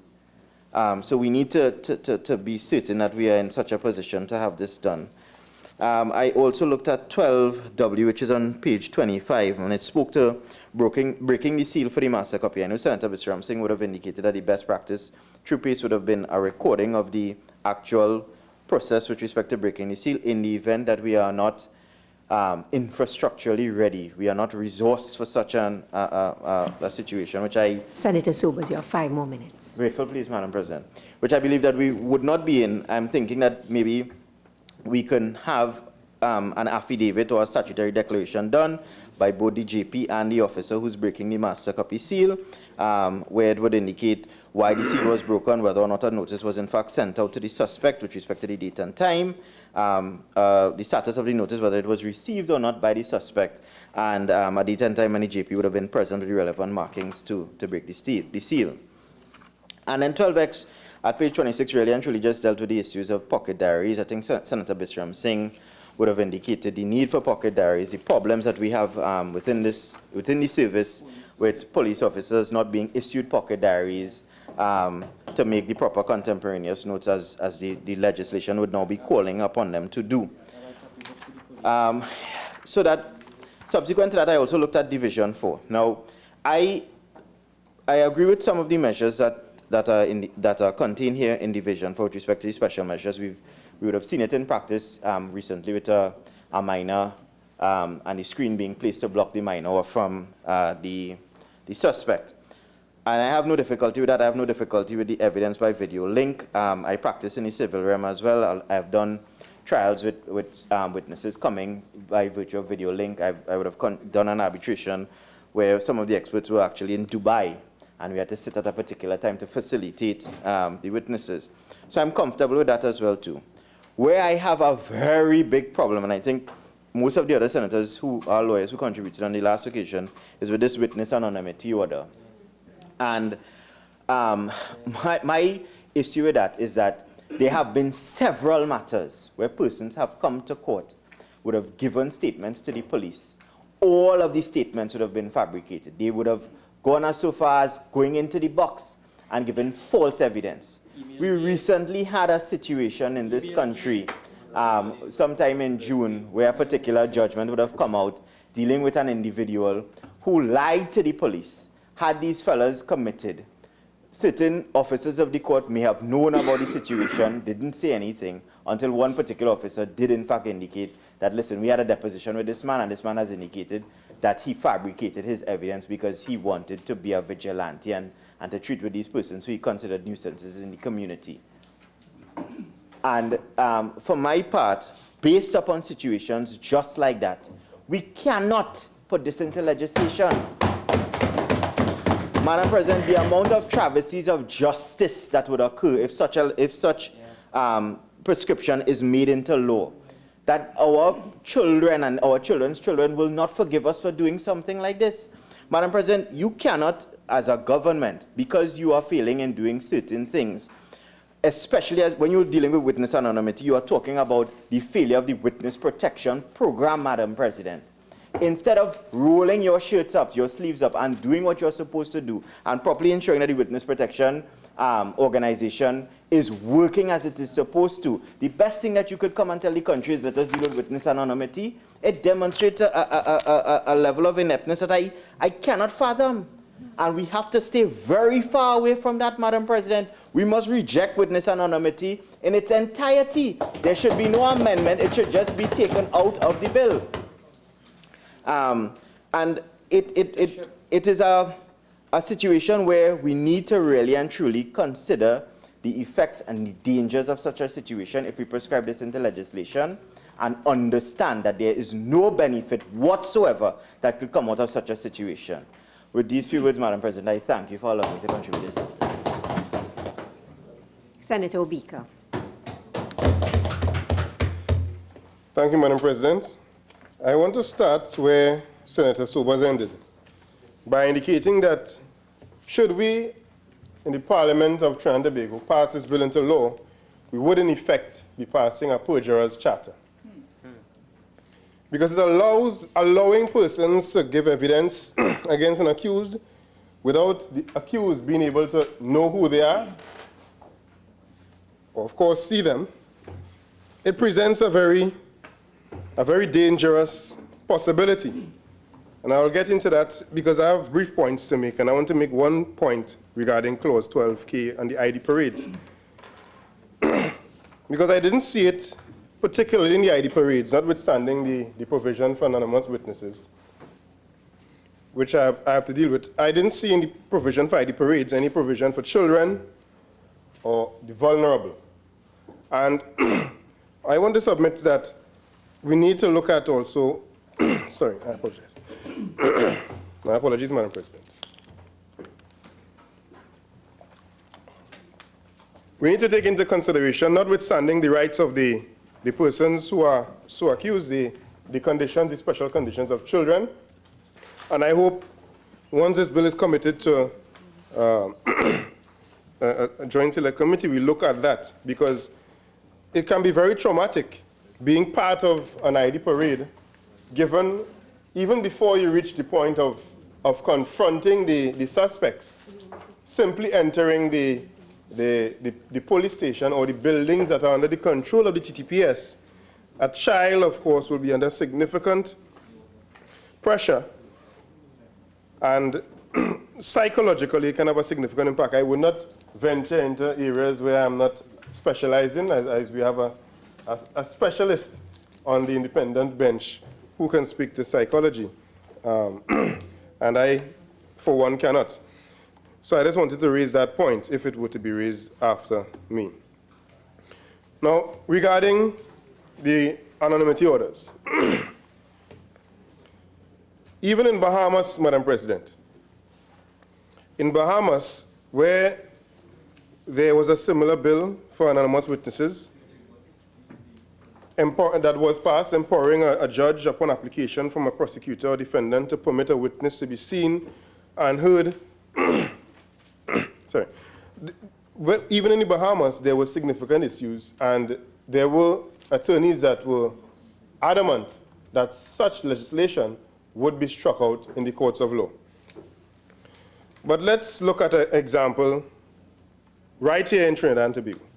And if you look at 12AG, Witness Anonymity Orders, subsection 4, in deciding whether the conditions under subsection 3 are met, the court shall take into consideration the extent to which the credibility of the witness concerned would be a relevant factor when the weight of his evidence is to be assessed. Now, notwithstanding the brilliance of the legal minds in the bench of Trinidad and Tobago, notwithstanding the breadth and depth that is there, the magistracy, I don't think anyone in the judicial system would have a catalogue of all the personal experiences and grievances that every individual who is a suspect in Trinidad and Tobago would have with other citizens in this country. So, therefore, if we agree and we accept, Madam President, that it is impossible, if not highly improbable, for the judicial officers, the magistrates, the judges, and the masters to know all the grievances persons will have against other people who are so accused, then we can understand that it would be very difficult. It will be very difficult, if not impossible, for that under 12 AG subsection 4B to even be something that they can balance regarding the credibility of the witness concerned. And I want to give a simple example. And I wish to read, apologies. I wish to read from a moment in time in history. And this deals with, I believe it was in 2006 in January. And it has to do with a story, and it starts like this. Minister Williams is wanted on 7 fraud charges arising out of allegations of financial bribes from a local government councillor, Dansam Dansuk, over 2 years ago in return for lucrative government contracts relating to seismic projects. The energy minister is one of 2 government ministers accused of accepting financial payments. Can you please state the source from which you are reading? So the source is Caribbean Forums, and it's a rehash of an article, and the title is Trinidad's Energy Minister to Face Fraud Charges, Caribbean.com. Right? I'm sure this would have been in newspapers that they copied. And it continues, the second sentence, which is all I will read from it. The other accused is former Works and Transport Minister Franklin Khan, who was charged last year with 6 counts of accepting bribes. The same person. Now, Dansam Dansuk. Dansam Dansuk, obviously, to any magistrate, police officer, master, or judge in our judicial system would know, they would find it difficult, if not impossible, for him to be a credible witness regarding the 2 persons after they discovered he lied on them. So in the fullness of time, it would have been discovered that this individual, Dansam Dansuk, was not a credible witness. But that was because it was public information. Now, let's assume, as we know can happen in the course of life, there are persons who are accused, who have persons who have access to grind against them that are not public, as was in the case of Dansam Dansuk. Was that published widely in the news media, as in the case of Dansam Dansuk, as well as his lies in the end? Okay? It would be very difficult, Madam President, for any judge, any master, any magistrate, regardless of how long they have served, to know the extent of the credibility of the witness concerned, given this part of the clause 12 AG. So I'm saying this bill by the anonymous witness is a perjurer's charter. Persons committing acts just as Dansam Dansuk did on the Honorable now Minister of Energy and Energy Industries. Had his lie not been told publicly, we may not have the benefit of our current Minister of Energy and Energy Industries, Madam President. So I'm saying that let us not put haste before good reason.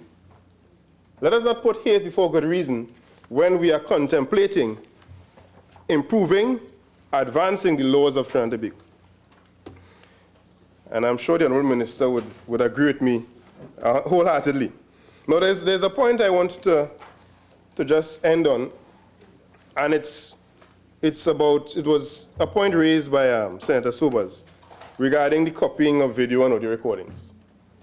And you have to ask yourself the question, how would someone who is accused, someone who provided a testimony, audio and video, how would they be able to determine if the recording that is in the possession of the police service, a carbon copy of what they are, for use of for want of a better expression, for what they have in their possession?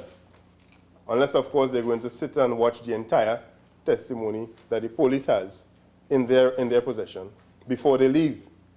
So the issue with this law, it shows that there are many things here that may not necessarily be practicable. And I want to point to even the use of that word practical. When we turn to clause, clause 12,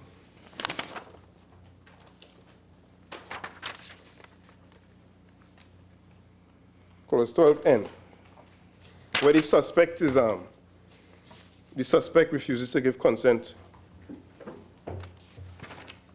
The conduct of an ID procedure under this section without the consent of the suspect may only be conducted where the suspect has refused to give his consent to the conduct. And also a similar case where the person refuses, sorry, on 12AG, where the anonymous witness, 12AG subsection 3D, where the witness would not be willing to testify if the proposed anonymity order is not made. Now, in a different profession, Madam President, the financial sector, there's an issue of moral hazard. Moral hazard is where someone has the ability to act without the responsibility of the outcome. So therefore, they are managing your money, and you can lose your house, your savings. They are not responsible for the outcome. Therefore, moral hazard steps in. The same thing can be said to occur, for want of the legal term, this question of moral hazard, where there's an anonymous witness. Because here you have someone who can fabricate an entire scenario.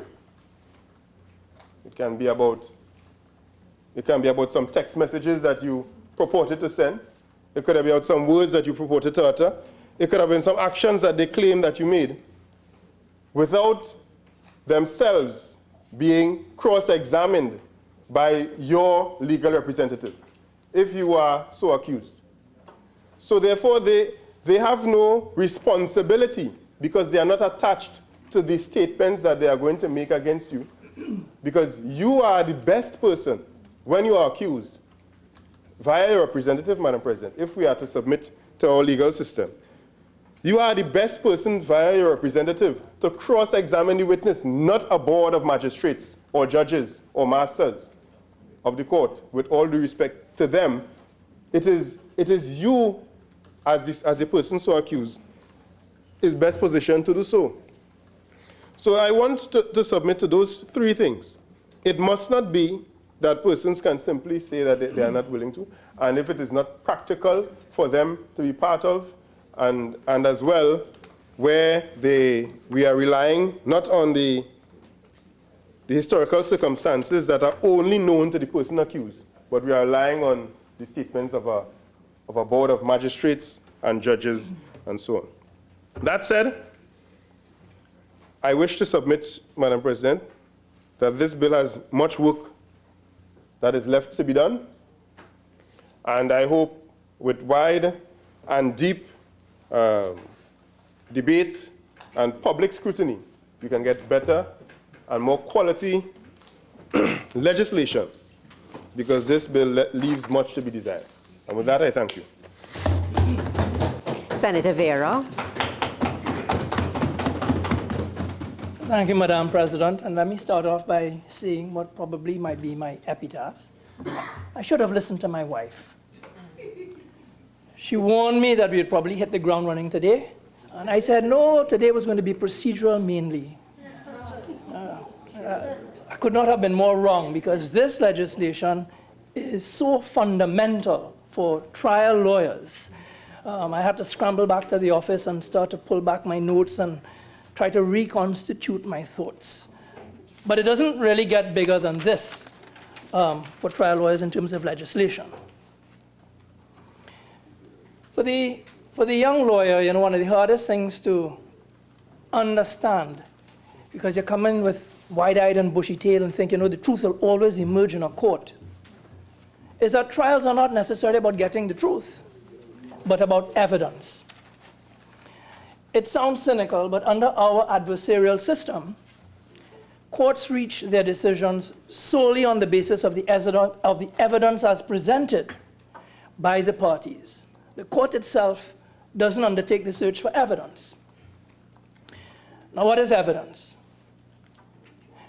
Evidence has been described as information by which facts tend to be proved.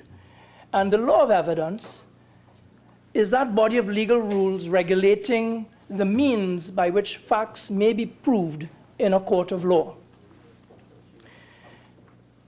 It goes without saying that the law of evidence is fundamental to the workings of our court system. And the rules and principles of evidence are deeply ingrained in the psyche of trial lawyers. Now, these rules and principles have evolved over time. They've evolved under the common law largely, that is to say, judge-made law, developed over time, not so much rules of law, but rather rules of practice. And trial lawyers appreciate that the evidence which gets in and the evidence which is shut out is critical. Evidence largely will determine success or failure at trial. This bill amends the Evidence Act, which came into effect in 1848. And it will also have the effect of abolishing certain common law rules. Now, I think most trial lawyers will agree that there is room for improvement regarding the law of evidence, including the way interviews are recorded, identification parades are held, and the need to protect vulnerable witnesses. The challenge presented in this bill is determining whether the proposed measures are justifiable. Are they proportionate? Are they workable? Will they achieve the balance needed for fair trials? Or are they too heavily weighted for or against the victim or the accused? In interrogating this legislation, it's important that we keep in our mind's eye what it's about. And it's about towards the ideal of a fair trial. So we can't afford for this legislation to be disconnected from reality. It must be in step with our social norms and needs, and it must be workable. It makes no sense importing provisions from other jurisdictions if our courts and our law enforcement lacks the necessary support systems. And I would also just like to draw attention to Regulation 15 under the Legal Professions Act, because that provides that an attorney at law shall endeavor by lawful means, where the needs of society require, to promote and encourage the modernization, simplification, and reform of the laws. So I wear two caps here today, not just as a senator, but also as a lawyer, with duties as a lawyer, as prescribed under the Legal Profession Act. Let me start by complimenting the government for bringing this important legislation. I agree with the Honorable Attorney General that Trinidad and Tobago is at a crossroads. And this legislation will go a long way towards development of our criminal justice system. The law of evidence, as I have said earlier, is critical. I also agree with some of the concerns raised by Senators Choate, Heath, and Ramdeen. In fact, it was the Honorable Attorney General himself who pointed out that this legislation contains a landmine of nuclear importance.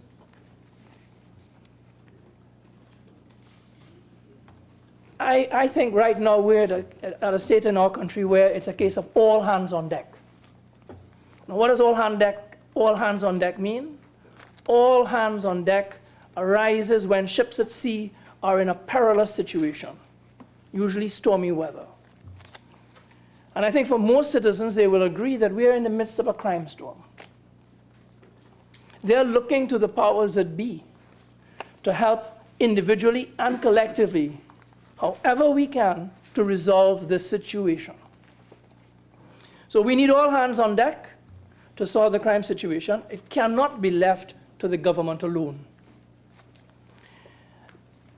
The Attorney General said that they have been in consultation for 2 years with this legislation.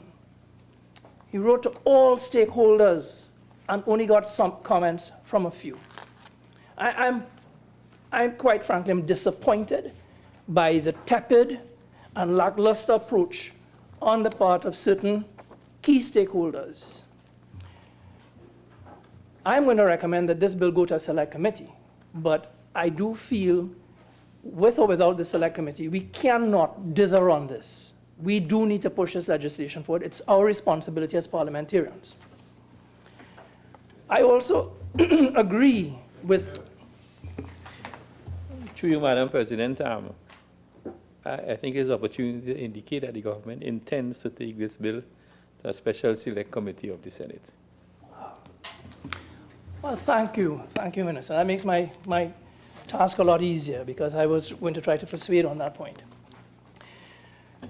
Because in debating on this bill, I feel it's necessary to look at the pros and cons, the two sets of arguments in tandem. Because you have some real heavyweights in the legal profession who are against witness anonymity orders, for example. But then you also have very strong arguments why we should consider these measures. So, for example, the law lords in R.V. Davies said, and I think this is where we must be alive, where it is necessary for measures to be imposed, Parliament must act. And as a responsible Parliament, we need to canvass and we need to take all views on board. I acknowledge that this bill has a legitimate aim. I acknowledge that a lot of research and thought has gone into drafting this legislation. And I acknowledge that the Evidence Act needs to be brought into the 21st century. Right? I would only add that when you're making changes to the law of evidence, that has to be considered through very calm and careful deliberation. We need to think through all the possible advantages and disadvantages of this legislation. We need to look beyond the passions and the emotions of the time. Good intentions and careful drafting, though necessary and important, not enough. We, as a Parliament, are under duty to scrutinize the work of government, to carefully scrutinize and examine these bills, and to guard against the possibility of negative consequences for a failure of a statute to achieve its desired result. So there is much that is good in this legislation, and I want to support it. As Senator Simonet pointed out, in a constitutional democracy such as ours, the Constitution is the supreme law. The Constitution does not say that the right to a fair trial is absolute and cannot be interfered with. What it says is that a person is presumed innocent until proven guilty according to law. It says he has a right to a fair and public hearing by an independent and impartial tribunal, and those important rights may not be abrogated, abridged, or infringed outside of sections 53 and 54. Section 53 recognizes that Parliament may make laws for the peace, order, and good government of Trinidad and Tobago, and Section 54 stipulates, where Section 55 is being altered, in this case, the number of votes required. As legislators, we have a common responsibility in the face of a common danger, the current crime storm. As legislators, we are in a unique and privileged position where we can make a difference. We have to take responsibility for this legislation. We have to get it right. So now I turn to the specific provisions. Identification procedures at clause 12A. The use of identification parades evolved over time. And where crime is mainly local, they're a useful tool in criminal investigation. But criticisms have been made both from victims and the accused about identification parades. It used to be, but they have since changed, that in identifying a suspect, the witness had to go up to the suspect and physically touch him. Now imagine doing that in a rape case.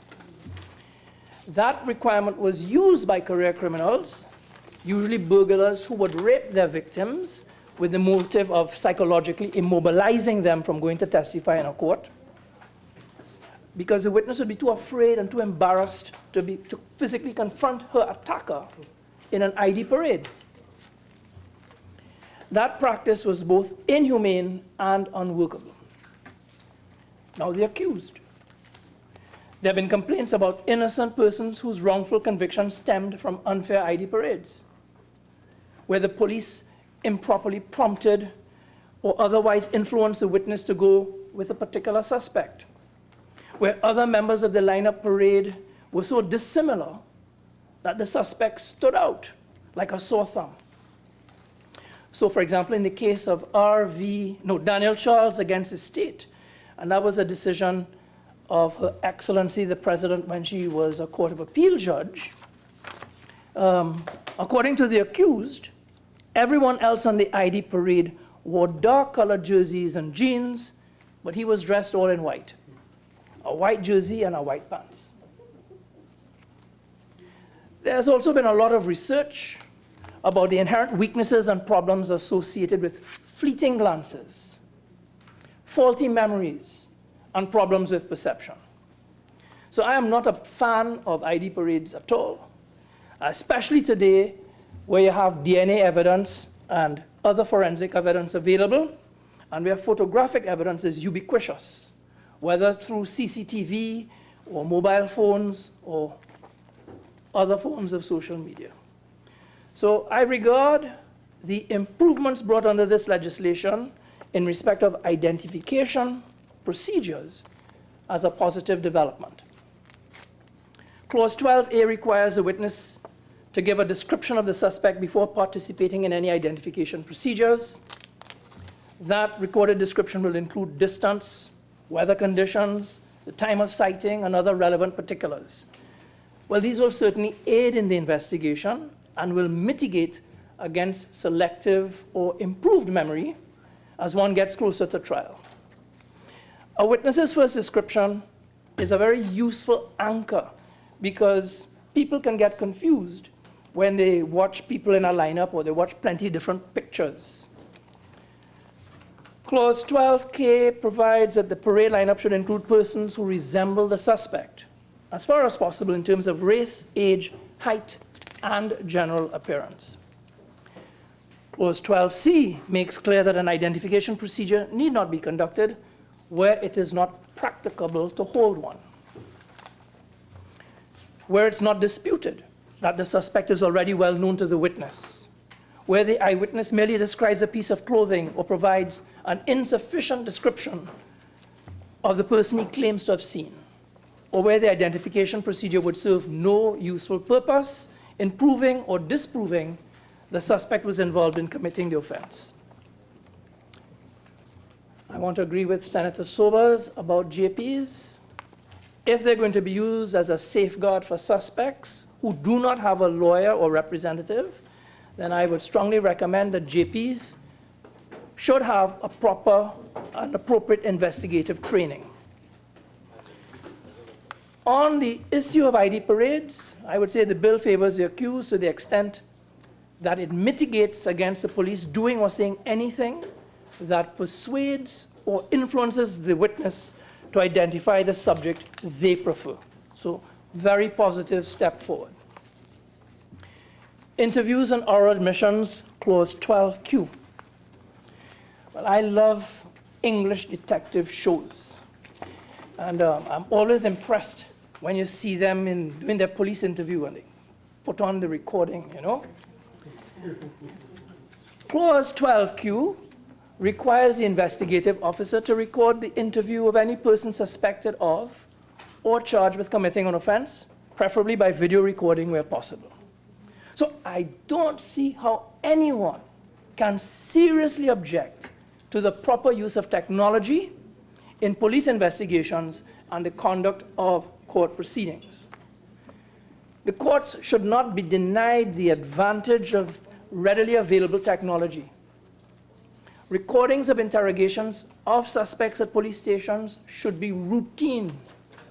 Not only will they be effective at ensuring that the accused really did in fact confess, but they will also assist in ensuring that the accused did not confess for the wrong reasons.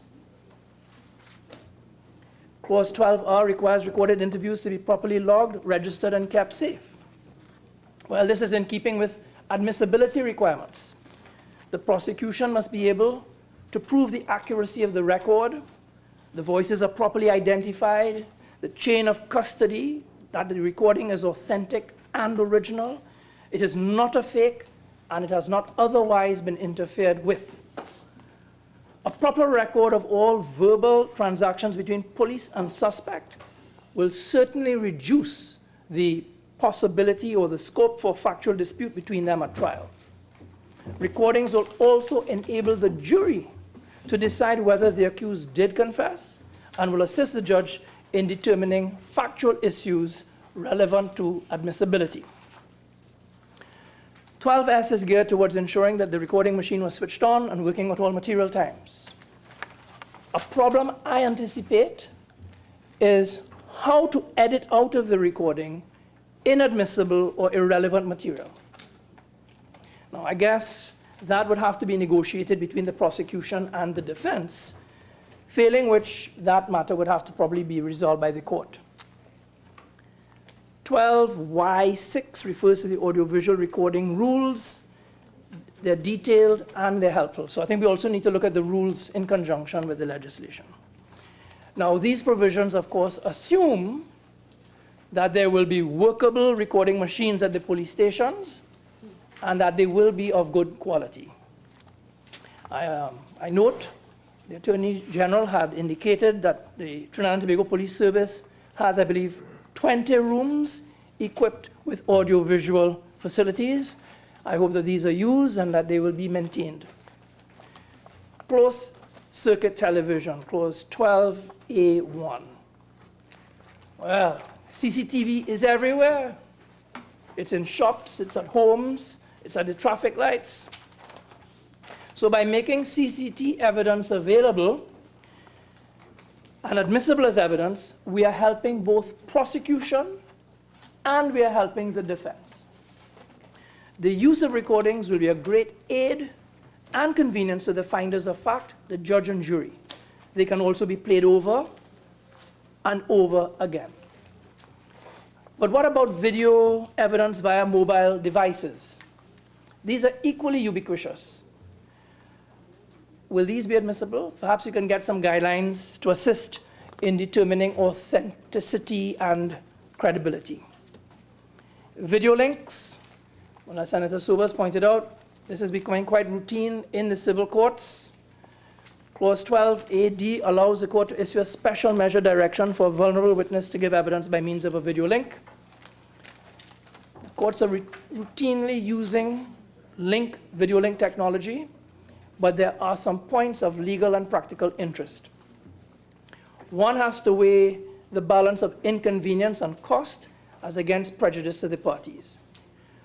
Will the witness be in a courtroom or in a venue where there is a judicial officer present to guard against the witness being improperly prompted or reading from a script?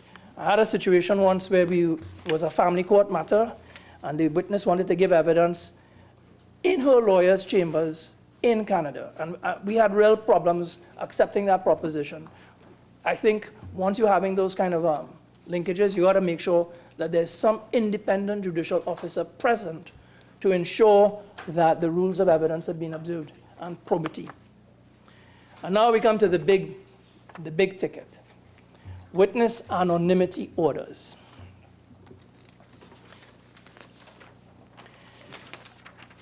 Well, I have to say, I have been back and forth with this one.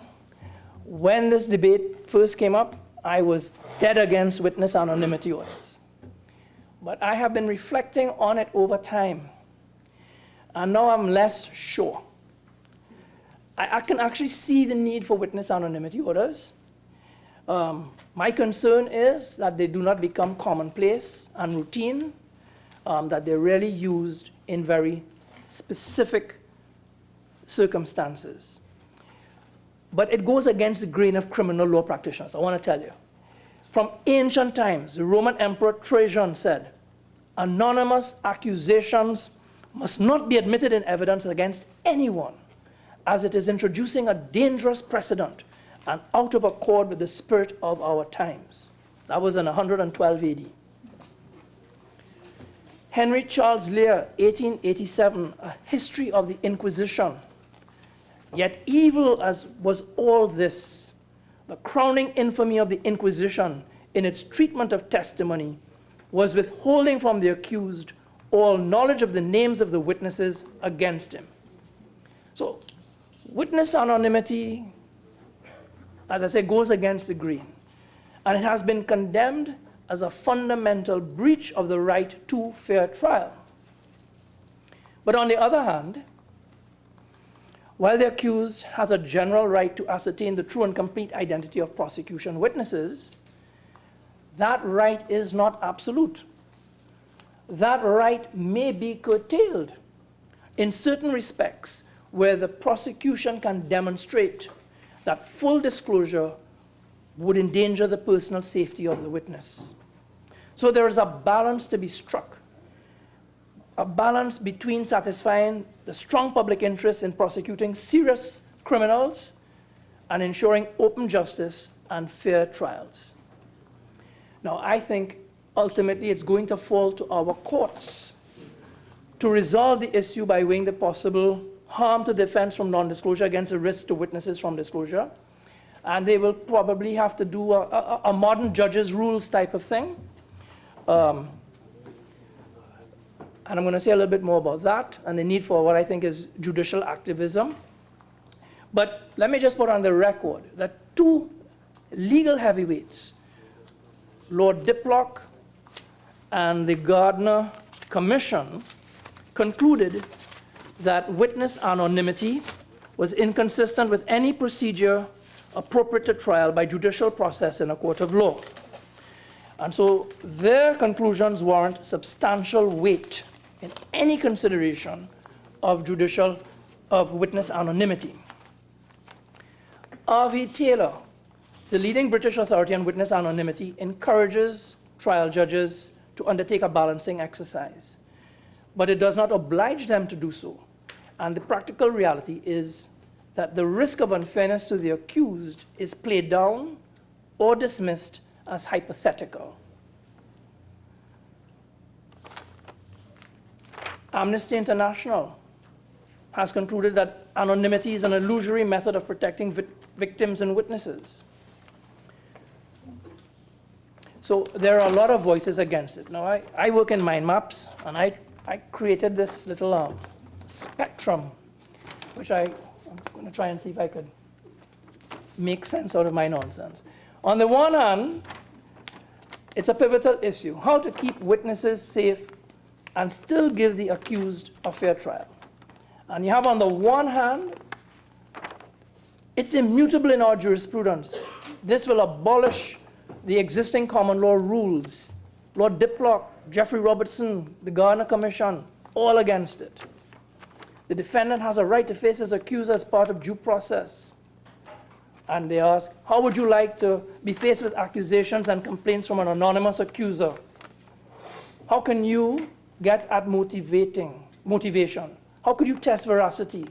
How could you be assured that the witness is not a chronic liar or just a cat's paw for other interests or for someone with a grudge? So there's a very real risk, this voice says, of false evidence going undetected. And it's a challenge for the defense in terms of testing credibility. And on the other hand, you have those saying, well, the right to confront and cross-examine an adverse witness is an important safeguard, but it's not an absolute right. It can be curtailed. The judge must consider a number of factors before making a decision, and 12 AG 3 and 4 speak to that. justice is defeated, this voice will say, where witnesses are discouraged from coming forward because of the risk of harm to themselves, their family, their friends, and because of fear of reprisal. In the case of R.V. Myers, it was said witness anonymity orders are a special measure of last resort, only to be used in limited circumstances. It's not enough to just say you're afraid. It should be investigated, and a full assessment should be made. You should be able to explain why other protection measures are not sufficient. So they stress the necessity principle before going down into the witness anonymity. And I ask myself, if I or a member of my family was at serious risk, would I be willing to let them go and give evidence in a court of law? You would recall we've had double vendors, a doubles vendor being assassinated and people being killed for no apparent motive, only to learn afterwards they were witnesses about to give evidence. We know about organized crime. We've talked about it in this honorable house many times. We know about terrorism. We know about people being killed just for going on a Tips Anonymous. Not just the risk of violence, but social ostracizing, blackmail.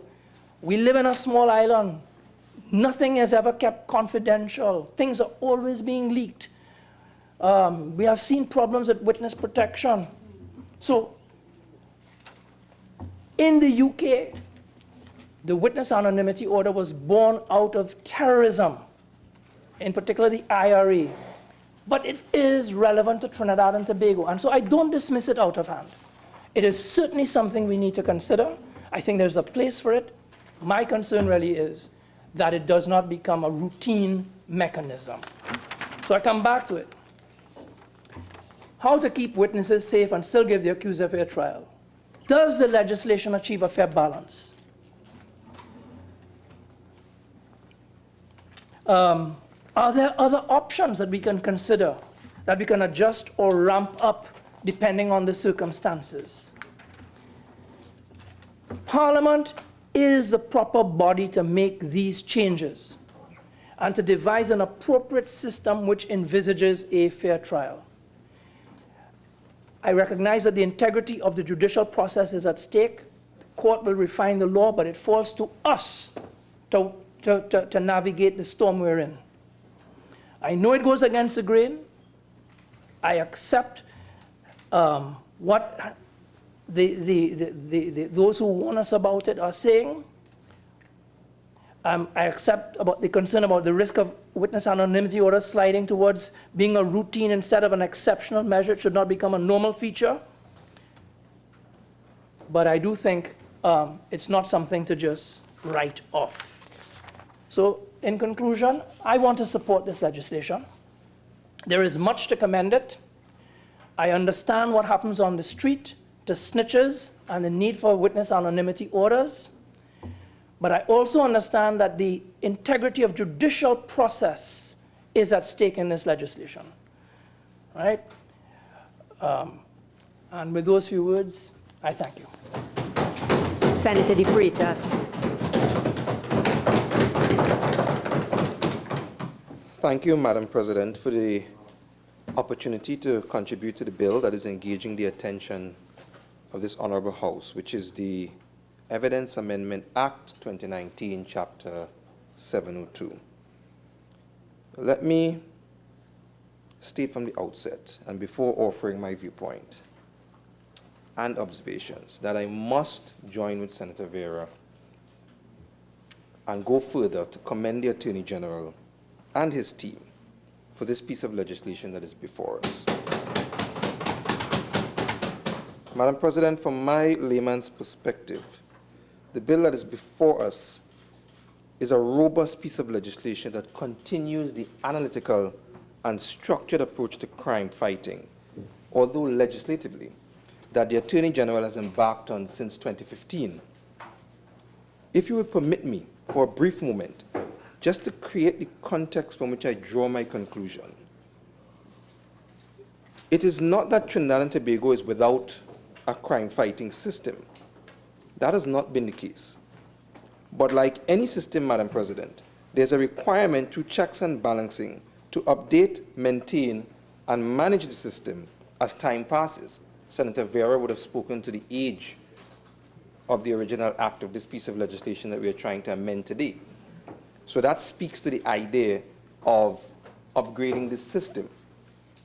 But one of the ways we do that is we amend the laws to reflect a changing environment or changing reality in society. So, Madam President, in the most simplistic way that I can describe it, the system by which we address crime in this country resembles this process. A crime is committed, an investigation takes place where a suspect or suspects are identified, and evidence is collected. Sometimes those two don't go in hand. A threshold is either met or not met to determine whether a trial of the suspected individual should take place. An analysis of the evidence presented takes place in a court of law by prosecutors and the defense. Finally, guilt or innocence is either determined. So, Madam President, like any system that utilizes a process or moving parts, if any part of the process slows or comes to a halt, then the entire system is affected at the expense of efficiency and output.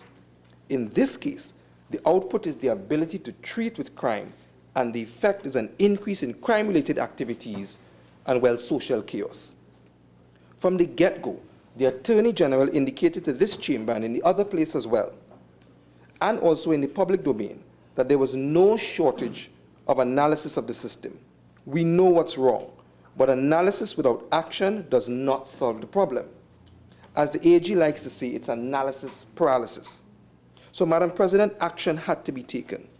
And since 2015, we began, when you think of the process, to treat with that. So we did a police manpower audit report, which was full of recommendations. We appointed a substantive commissioner of police that can receive and treat with those recommendations. We spoke to, and Senator Sobers would have spoken to in his contribution, the idea of beefing up forensic science. So we initialized the DNA regulations as an extra tool in this fight.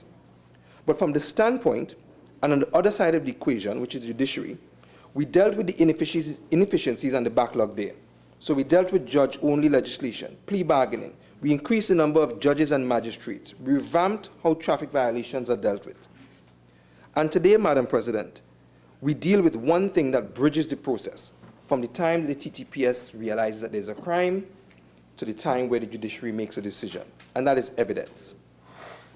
So, Madam President, as I stated before, I commend the AG on what is before us. This Evidence Amendment Act is a 55-page bill with only 6 clauses in total, and Clause 4 takes up the bulk of the bill. It has 5 divisions that treats with evidence collected by way of eyewitness statements, identification procedures, interviews, oral admissions. It makes provisions for special measures, evidence by video link, and something that I thought was really good, and we've had a lot that was said about it today in this debate, which is the witness anonymity order. So, Madam President, from my understanding of what I read, this bill, in light of the collection of various types of evidence, seeks to maintain the protection of the witness, whilst simultaneously maintaining the rights of the suspect who is innocent until proven guilty.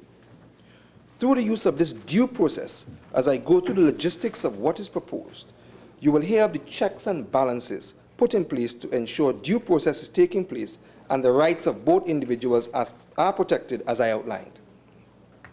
Throughout the various new clauses, under Clause 4 of the bill, there's constant reference to recording, confirmation of recording of the procedure in the appropriate form, consent where necessary from the suspect, a procedure for when the suspect has representation, and procedures for when the suspect does not have representation.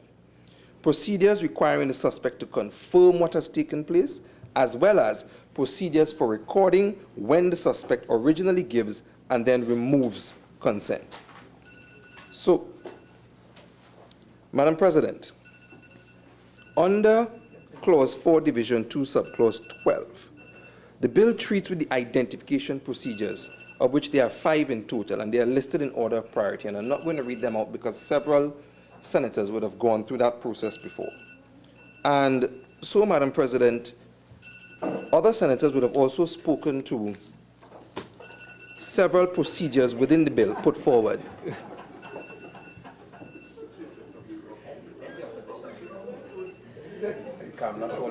It happens. I mean, when you're on your recess and you forget to turn off the phone, I could understand why that would happen. So, Madam President, as I was saying, there are several procedures in the bill that speaks to the checks and balances put forward when we're dealing with the collection of evidence. The first one being that of collection of a first description before we do identification procedures. Now, Senator Sobers would have gone through that process in great detail and would have made his points in relation to that particular process and issues that he would have had. He pointed out some good things, and he pointed out, based on his experience in that field, some of the things that might be problematic. And what I would say for that is the bill itself really does have a lot of processes in it, and it tries to go through in as specific as it can as it relates to legislation, outlining what needs to be done. I am comfortable in the fact, as much as it may be layman, of these procedures that have been put in place as it relates to the checks and balances, the recording, the re-recording, and the ensuring of disposal of certain evidence that is collected. What I would say to Senator Sobers is, as much as it may need to be more specific, relating to specific things that you would have experienced, you would have heard the leader of government business speak to the intention to put this to a special select committee, and it's at that point that we can delve into it much deeper to probably treat with some of those things that would come up and see if we can address it legislatively as we're going forward. So, Madam President, as I indicated, I will not go through those procedures as it relates to first description or the identification procedure. What I would do actually start at the point of interviews and oral admissions, and really to respond to Senator Beaker, and I think Senator Sobers would have mentioned it ever so slightly in his contribution, and it seemed to be a common thread on the last day, which was April 2nd, 2019, when this debate started, in relation to that interview and or oral admissions process. And one of the things that I heard coming through, and I could be wrong, so I would give way if Senator Sobers wants to correct, or Senator Beaker, the idea of doing these interviews and these oral admissions, and how would this be implemented by way of acquiring the equipment to do this stuff throughout all of the police stations in Trinidad and Tobago. And one of the things that I would say to that, it is at page 31, Senator Sobers, page 32 actually, where the legislation actually goes in to identify what it meant by recording medium. And I would just ask you to turn to clause 12Q7, where it speaks to, Madam President, if you permit me, for the purposes of this section, removable recording medium includes magnetic tape, optical disc, solid-state memory, or any removable physical recording medium which can be played and copied. Now, we are in 2019, and I could understand that point of cost and how you're going to implement something like that across the board in relation to police stations. Madam President, on Monday of this week, everybody has cell phones, Samsung, Apple. And on Monday of this week, the Apple company announced an iPhone 11. If you look at the back of that phone, it has 3 to 4 cameras on it. On the front of the phone, there's one. And I'm not suggesting that police stations buy phones and use that for the recording medium, but my point is that access to equipment in relation to recording is no longer as expensive as it used to be a number of years ago. I remember when cameras used to be extremely expensive. There'd be 12 megapixel, there'll be 20 megapixel, and you would actually buy a camera separate, and then you would have your phone separate. The fact is that technology has gotten to a point where you can get these mediums relatively cheaply. So I do not think that that is a deterrent, Senator Sobers, in relation to implementing this part of the bill by way of doing interviews and oral admissions by way of recordings. That is a deterrent. I believe that can be done relatively easily, and that could be implemented easily. And if you want an example of what I mean, there are things called SD cards which you could put into your phone. If, by way of the Special Select Committee, we discover that, or prescribe in the legislation, that the use of a phone is admissible. and that we can do that. You want to? Oh, yeah. So the point is that SD card is something that's very small, and we know what that is. And even that is relatively old technology, because the legislation speaks to something that is removable and that can be copied. So that is my response to Senator Sober's contribution in relation to the implementation of this particular part of the legislation that is before us. So, Madam President, I want to talk briefly about the witness anonymity order, which I think happens to be the part of the legislation that is engaging the attention of several senators that have spoken before. Now, I listened to Senator Vera, and I listened intently to what you said. And it seems that at first glance, a lot of individuals would be taken aback by this particular piece of legislation and what it wants to do. And the question I really have to ask myself in relation to that is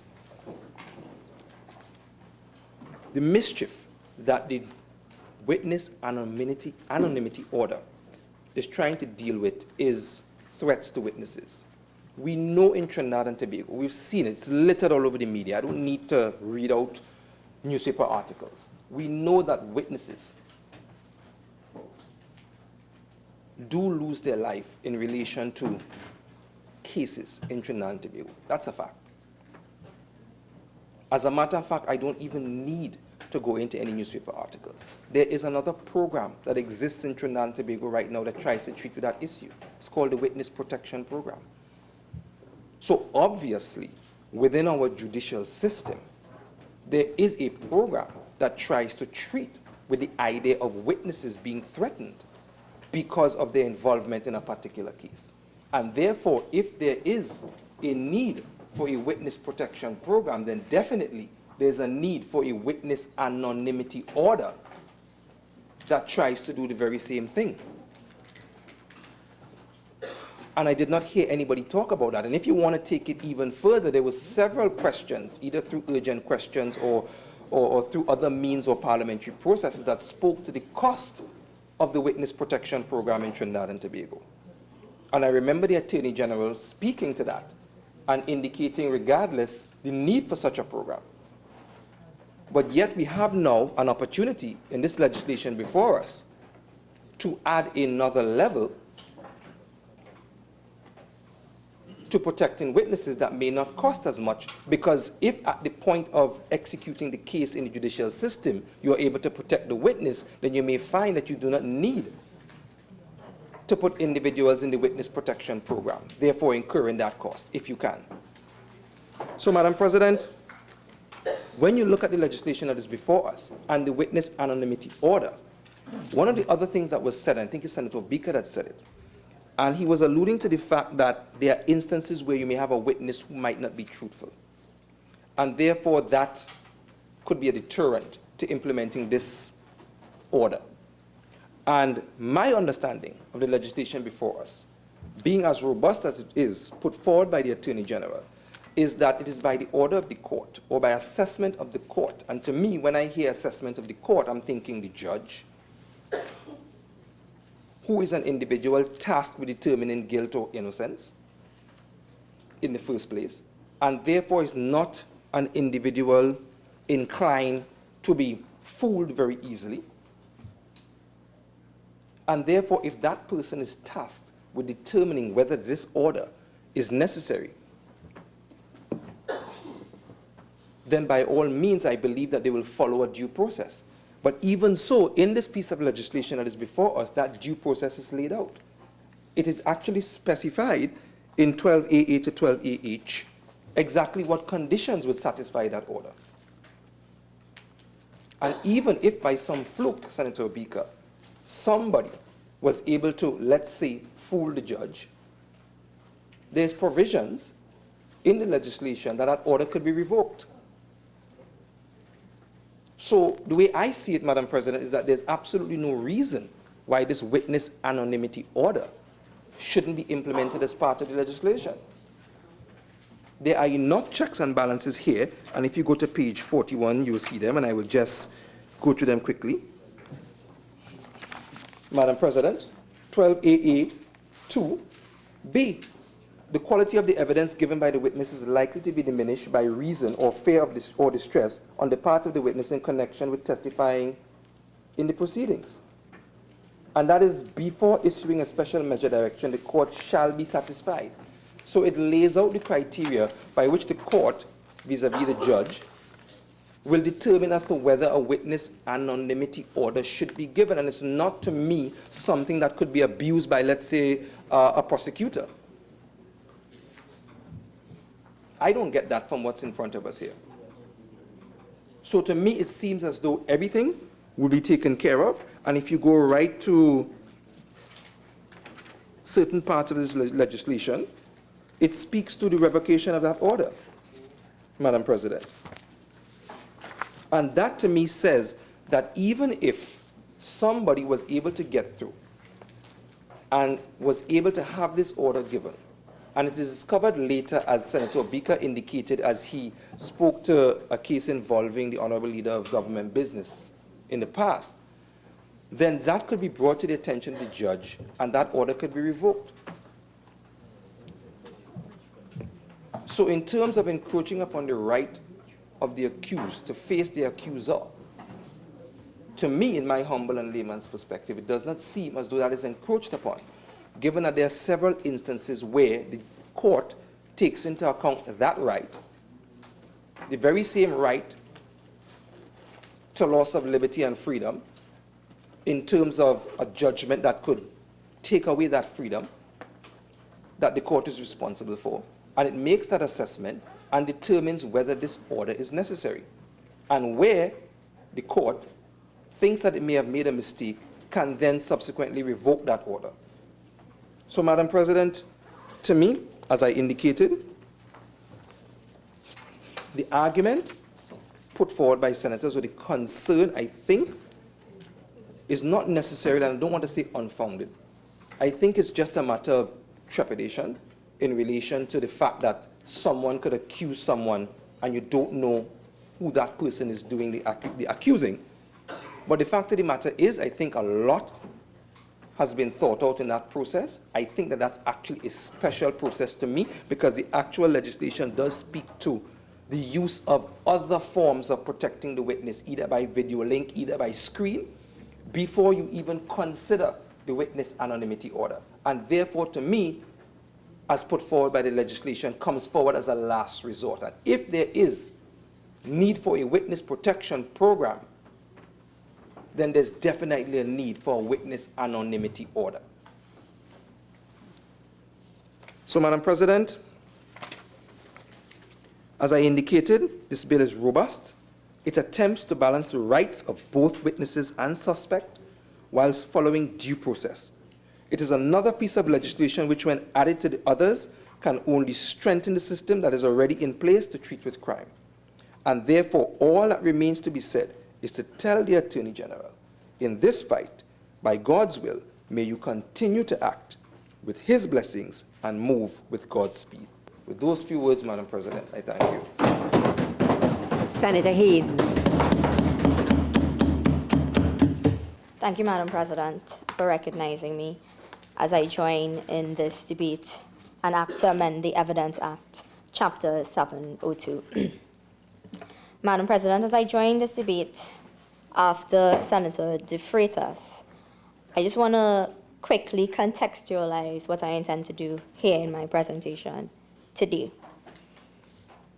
Senator Vieira made a very important point during his contribution, which is that as we move to amend an Evidence Act, that because of its importance, we must do so with caution, and we must do so thinking about the balancing act that we are trying to achieve.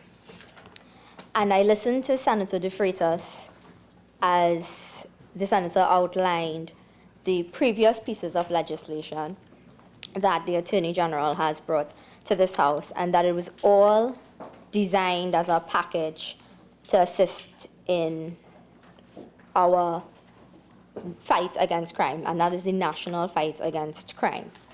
So I want to start there. I, in my preparation for today's debate, reviewed the Hansard of the Honorable Attorney General and senators who went before.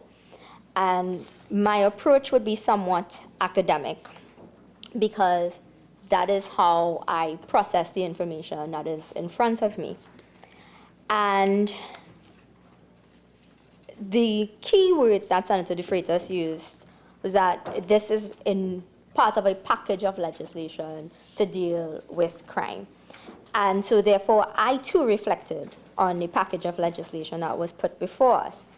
And I have said in the past that we have to be very careful and cautious when amending laws, making laws, and doing so when we do so from a position of fear, and when we do so from a position of a society and a population that is deathly afraid of the spiraling crime wave that we are seeing.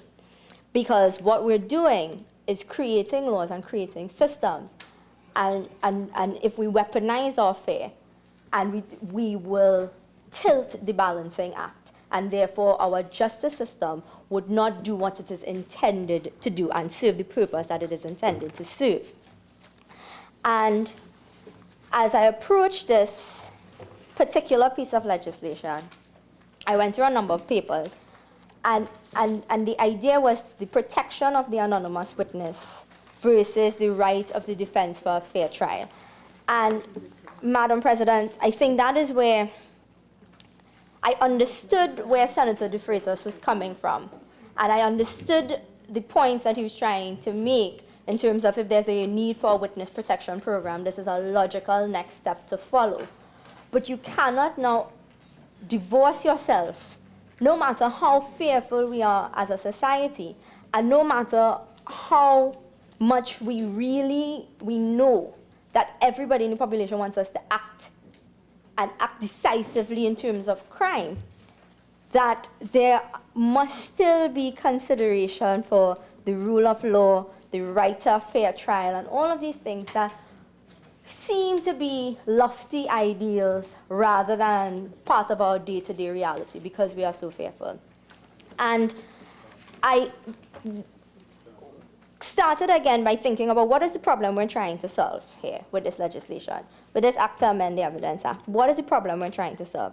We're trying to create a safer society, a more effective justice system, a more just justice system. And the Attorney General, when he piloted this bill, said that the government forms the view that this piece of legislation is an essential adjustment to the system, and the manner in which evidence relates to significant issues such as witnesses. And the driver of this legislation, therefore, is meant to strengthen the prosecutorial arm of the state. And like I said before, I took an academic approach to this because there is a raging debate going on in the United States of America right now in terms of where they stand as a society, a much older democracy than we are. And they would have done a lot of things by trial and error. But the debate that is going on as part of the Democratic primary, amongst other things, is this idea of a heavily prosecutorial state where the fear would have been used and you empowered prosecution because you wanted to ensure that you were seen as tough on crime. And most political entities understand crime and the conversation around crime as a binary conversation.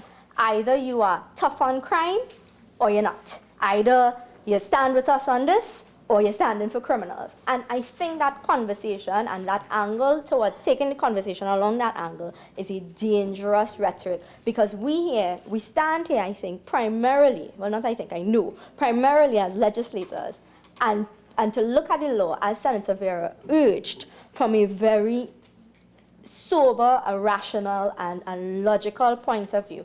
And therefore, you have to take yourself out, I think, from politics, you have to take yourself out even as a citizen, even as a person who may have been a victim of crime, and all these things, and then think about the balancing act that we are trying to achieve. And Madam President, I use that introduction to just say early on, my intention is to look at the clause on the witness anonymity, and I'm doing so, and I don't intend to traverse parts that others will, but I want to put on the public record. One, I was happy to hear from the leader of government business that the intention is to go to a special select committee, because what pieces of legislation like this needs, one would be a significant amount of consultation, and that we do so not just on the fly, and that's not discounting that it may have been years of work, but also that we think about what we are trying to achieve and think about whether or not this is the solution.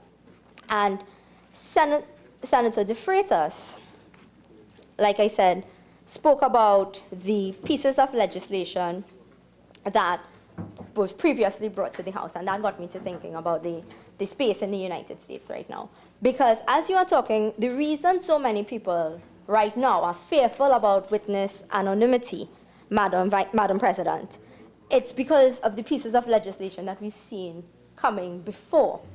And when you're thinking about it, you are looking as to whether or not what we are pushing towards is a society that the United States is now trying to correct, where you have so many persons going through a prison pipeline, so many persons going through this prison and creating a level of criminality and creating a system, a justice system, that is essentially unjust and that's skewed against persons who may be poorer, may be a little underprivileged, and may not be able to benefit from the system in the way that it ought to be. Which is why I said we have to be very careful and very clear on what we are trying to do. And if we are trying to create a justice system that is effective, we must not then tilt that justice system in a way that it is now unjust because we are so fearful. And Madam President, the Attorney General, when he opened the debate, made the point of looking at the New Zealand model and the New Zealand model in this particular piece of legislation. So I too then followed the example. I went to see what New Zealand did because the Attorney General was so impressed. And there is a paper from the Law Commission in New Zealand that would have been done since September 1997, and that looked at the evidence law and witness anonymity. And it was a discussion paper.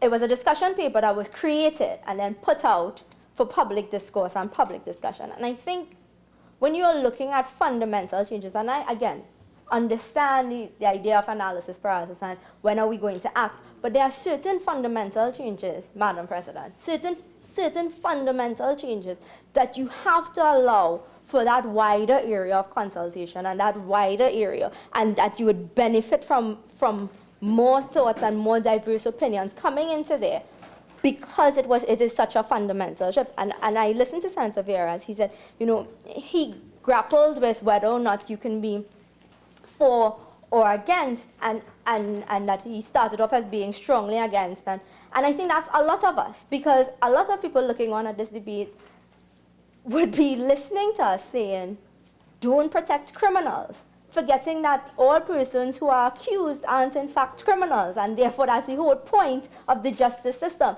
And that is why I said we have to be so careful with our discourse around crime bills that we don't criminalize our entire society because of how we approach the language around crime bills. Anyway, Madam President, so that discourse in terms of what I noted, the key points that I noted from the New Zealand model and their approach to even getting to this law was how wide their consultation model was, and how deliberately focused, and the number of years that it took, because they understood how fundamental the change was, and they understood that they needed to take their time and do this thing properly and not do it in a reactionary manner. And in New Zealand, the Office of the Prime Minister produced a paper in March 2018, and it's entitled Using Evidence to Build a Better Justice System, The Challenge of Rising Prison Costs. And I'm introducing this to the debate very briefly because it goes back to my question in terms of prison pipelines and are we becoming so heavily prosecutorial that we are creating a system that you can see has not succeeded in America right now, and that we are not benefiting from looking at our neighbors and looking at what has happened to other people and running down a road where you see things like the bail bill, etc., and pushing us in a direction that we may not necessarily want to be, but we are fearful enough to go down right now. And, Madam President, this paper produced in New Zealand looked at what the evidence and the data is telling us with respect to crime. And that data should be the driver in where we put our resources, which includes our time, which includes government energy, which includes government policy. And I'm bringing this in because, like the Attorney General stated, that the government's policy at this time is to focus on this end of the crime spectrum. And again, we are at the end of the pipeline when you come to this.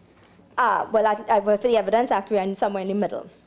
And the 2018 paper from New Zealand, where the Attorney General said he looked very specifically at in preparation for this bill and what they produced here for us, the paper urges that we think about the justice system in terms of prevention, and that we put our focus there because of how well understood now it is that prisons act as recruitment centers, etc., for persons who are disenfranchised. And like I said, I'm introducing it into the debate because if you are going to look at the New Zealand model, then why not look at what their most recent research and the years of data is telling them, whether or not this is the way to go or the approaches that they are now looking at is the better way to go. Because nobody from the government has told us. Senator Freitas tried to tell us that the legislation is their main crime-fighting ambit. The Attorney General told us that this is a central point in their crime-fighting ambit. But then nobody's telling us, what are you doing on the front end?